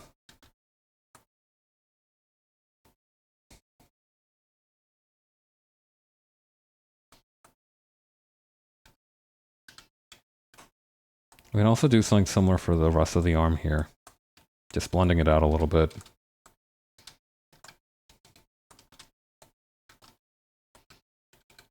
And then we can use, okay, we can use this color here. And we can use a slightly darker cyan to emphasize areas of dark on dark.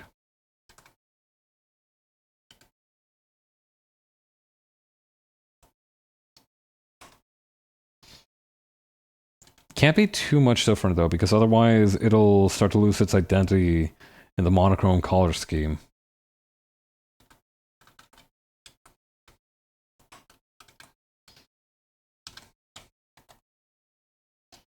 Okay.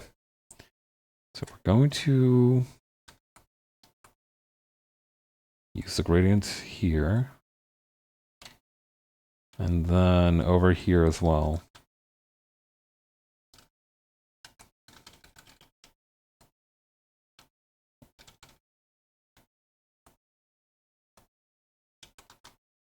Perfect.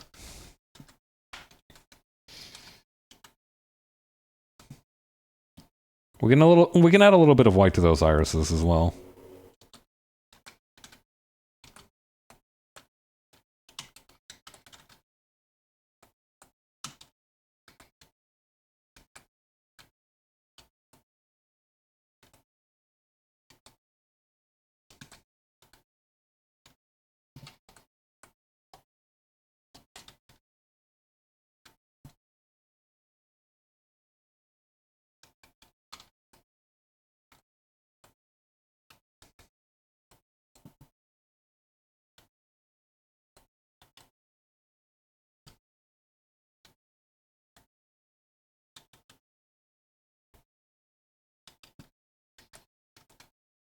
Okay.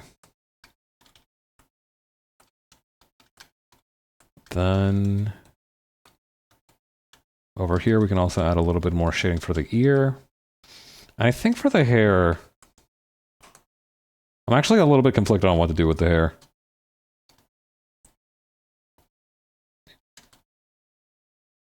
Let's just take it one step at a time.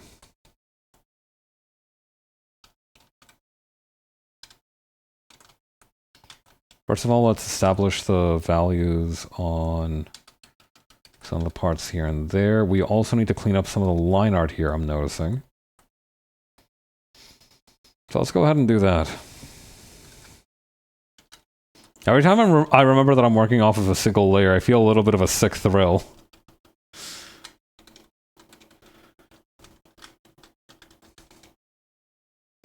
It feels like when you eyeball something and get the measurements correctly, but also like you understand that if you fuck up the measurements, you're going to explode and everything will be over forever.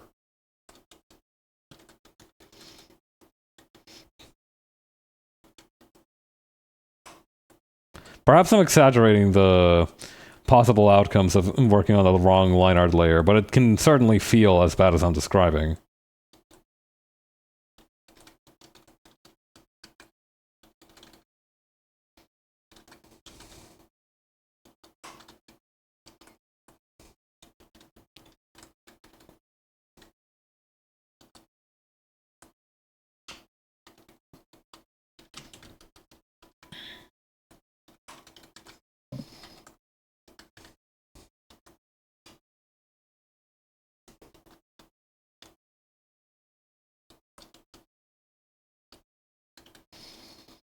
Okay.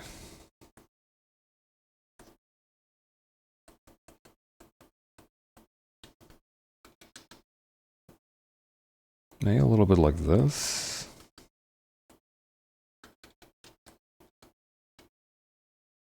Maybe if I roll it over once or twice with the airsoft brush. Honestly, that doesn't look too bad. I think that's much better than how it was before, at least.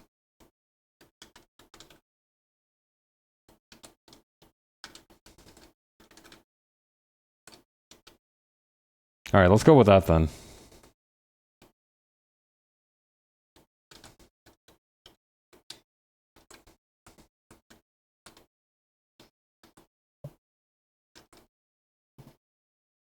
What we also need is some shading for where the one on the left is sitting.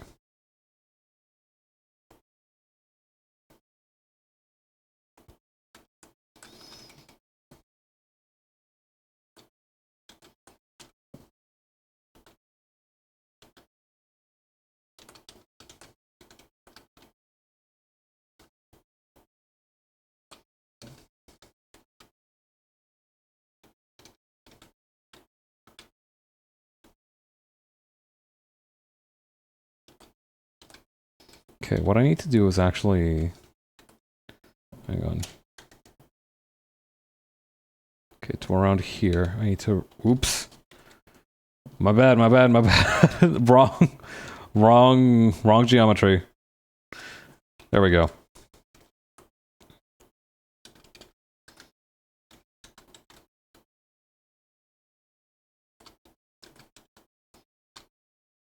I do actually like the vision of it going kind of outward like this.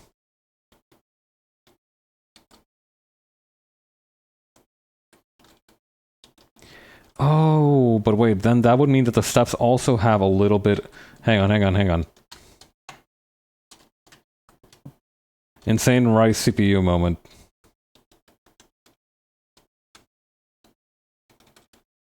We can add a very short...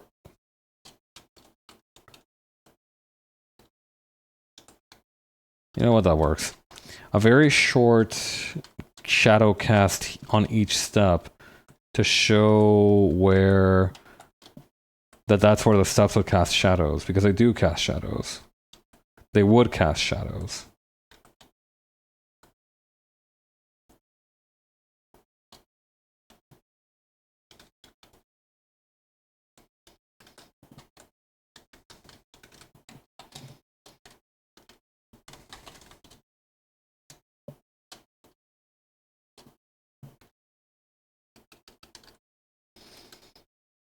Okay, looking better and better. But we've still got a ways to go.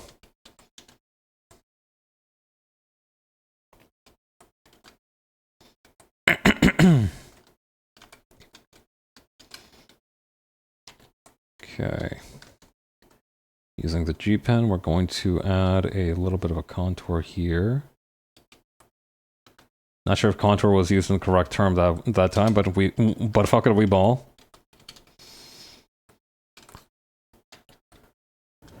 Okay.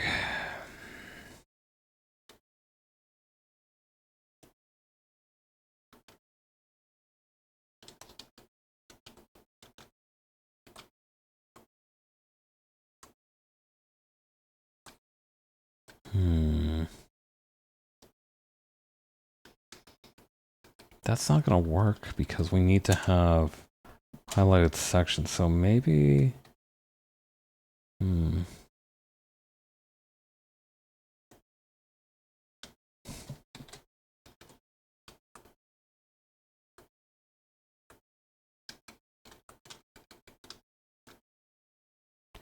It does feel like the right move to shade most of the pants here.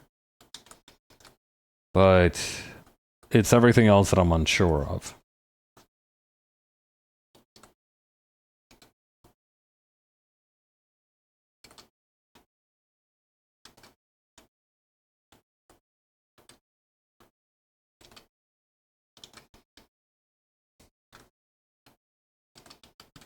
Just that single kind of like diamond shaped. No, I guess this is more of a rhombus. Parallelogram shape over here.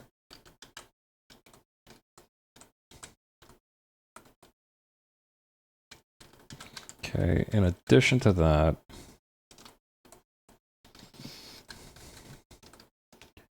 I think from there we can actually kind of drag that on.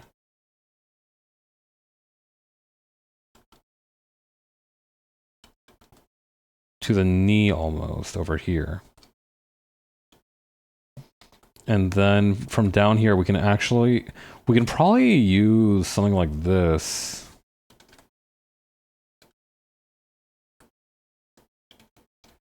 Yeah. Okay.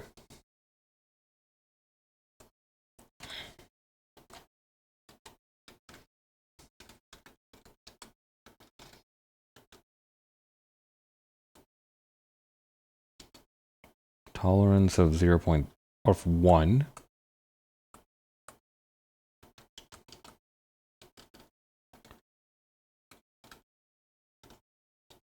Yeah, I think for this one we can just make it a solid shadow here. And then maybe blend this out.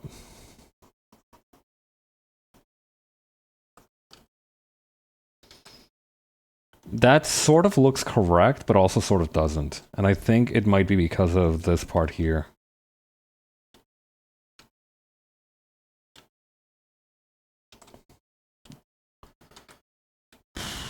There's supposed to be something here, but I can't place why.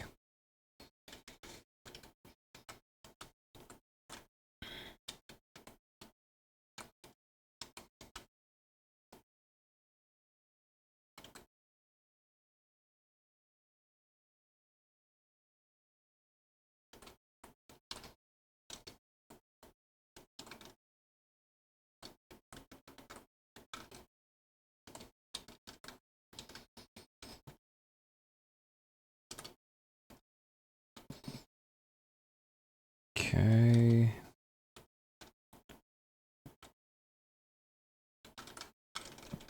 Then over here.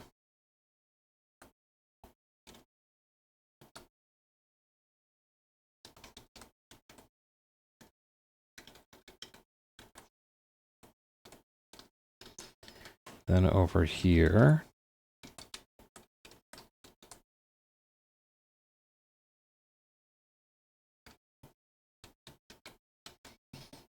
Then over there. I feel like I just unlocked like 5 levels of shading at once. I feel like the last 2 minutes of shading has been monumental for me.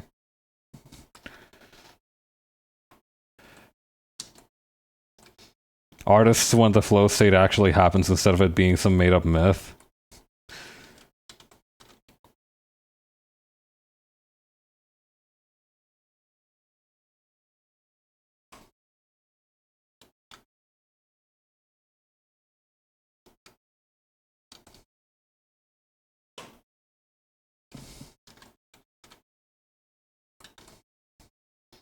Okay.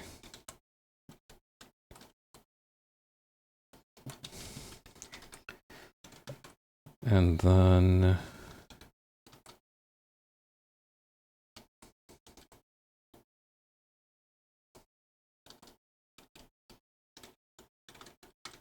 we need something less harsh, like maybe this color.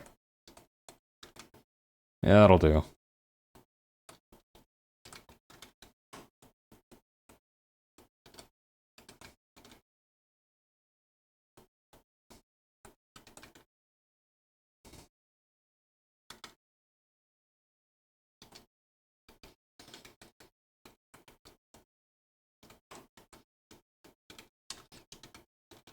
Okay, and then we're also going to add a couple of collarbones here and there.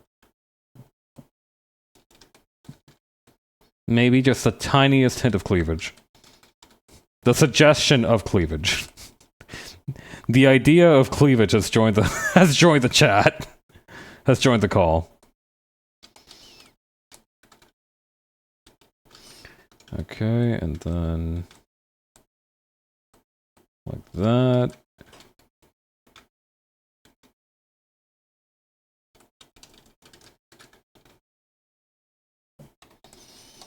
And then we can add a small gradient over on this side.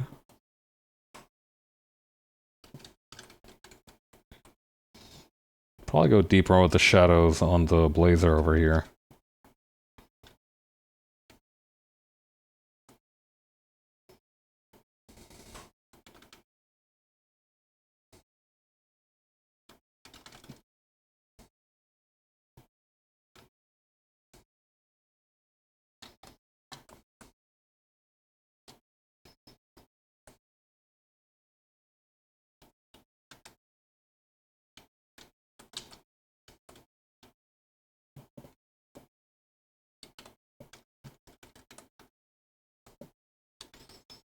Okay, and then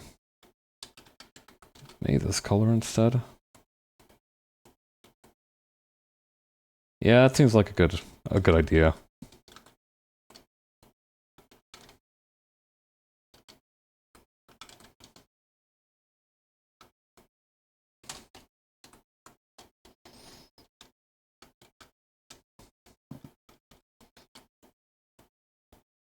Okay.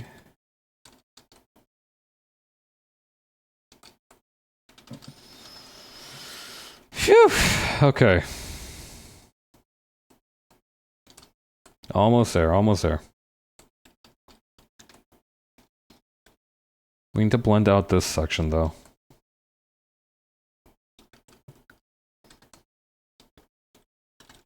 We can also add just the tiniest little bit of metal detailing on the hairpin here.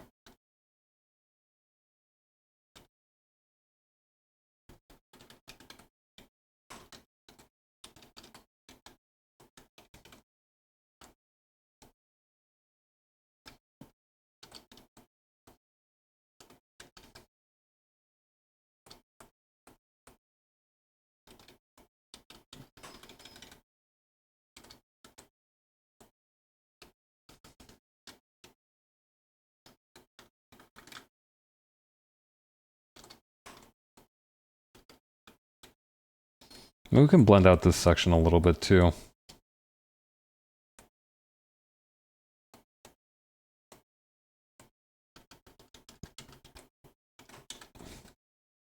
Can also add some additional texturing for the hair here.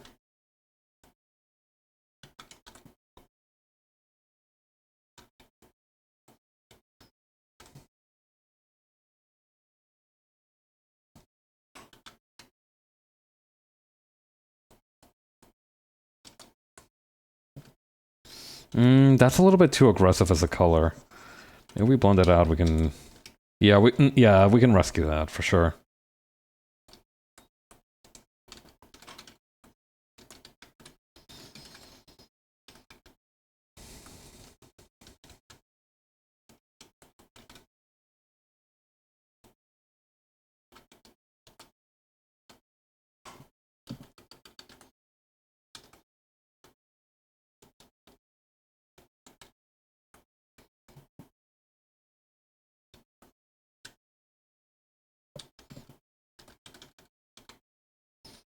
Okay, then we can add it like this.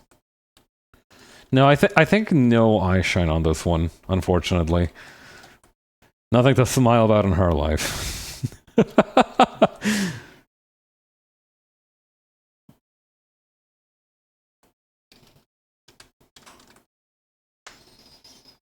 Okay. I reckon I'm going to... Hang on. That's not the right folder. This is the right folder. Okay, I reckon I'm going to merge all of these to a new layer. And then I am going to very quickly apply maybe a gradient map of some sort, of some description.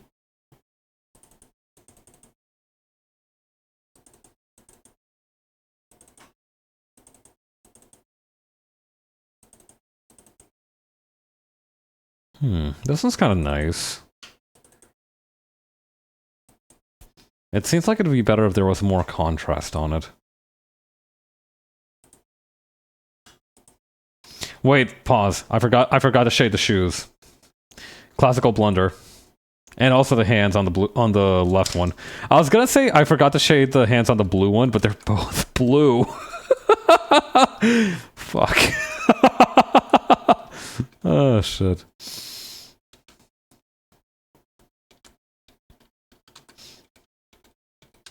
I mean, one of them is more blue than the other one, though. One of them has like a higher blue quotient.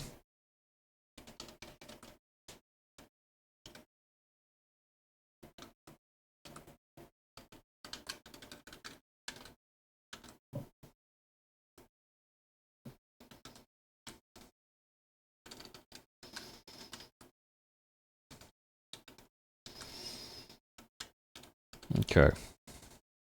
Now we're ready to rock.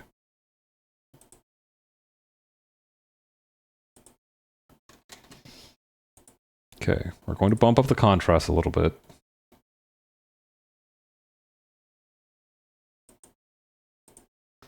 And what we can also do, actually, come to think of it, we can also just blur the areas, so like the stairs over here and the handle over here.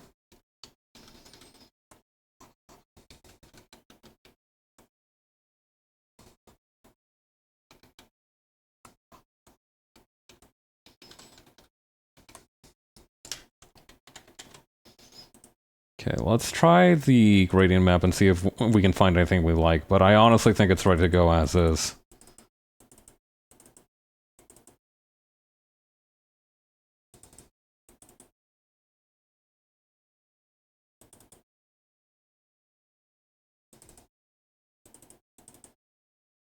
Oh, that's really scary. Ooh, this one's kind of nice, though.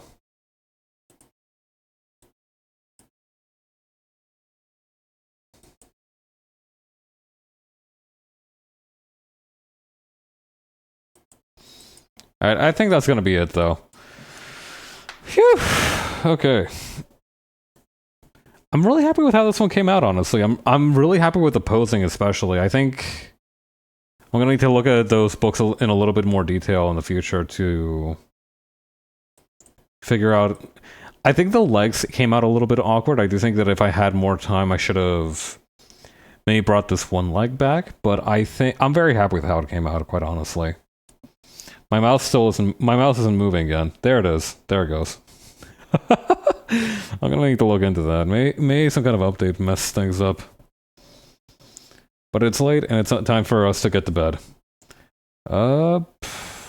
Is anybody else streaming at this hour even?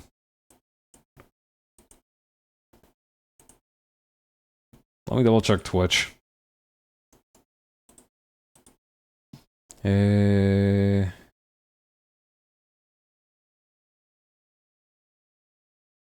You know what? I think I'm just gonna end things here for today. Alright, everybody. I will see you all next week. I do think I'm probably going to be going pretty light on the schedules from here until maybe March, because I've got a whole bunch of things that I've got on the back burner, but rest assured, I am going to be making some preparations. Enjoy the rest of your night, everybody. Talk to you later. Bye.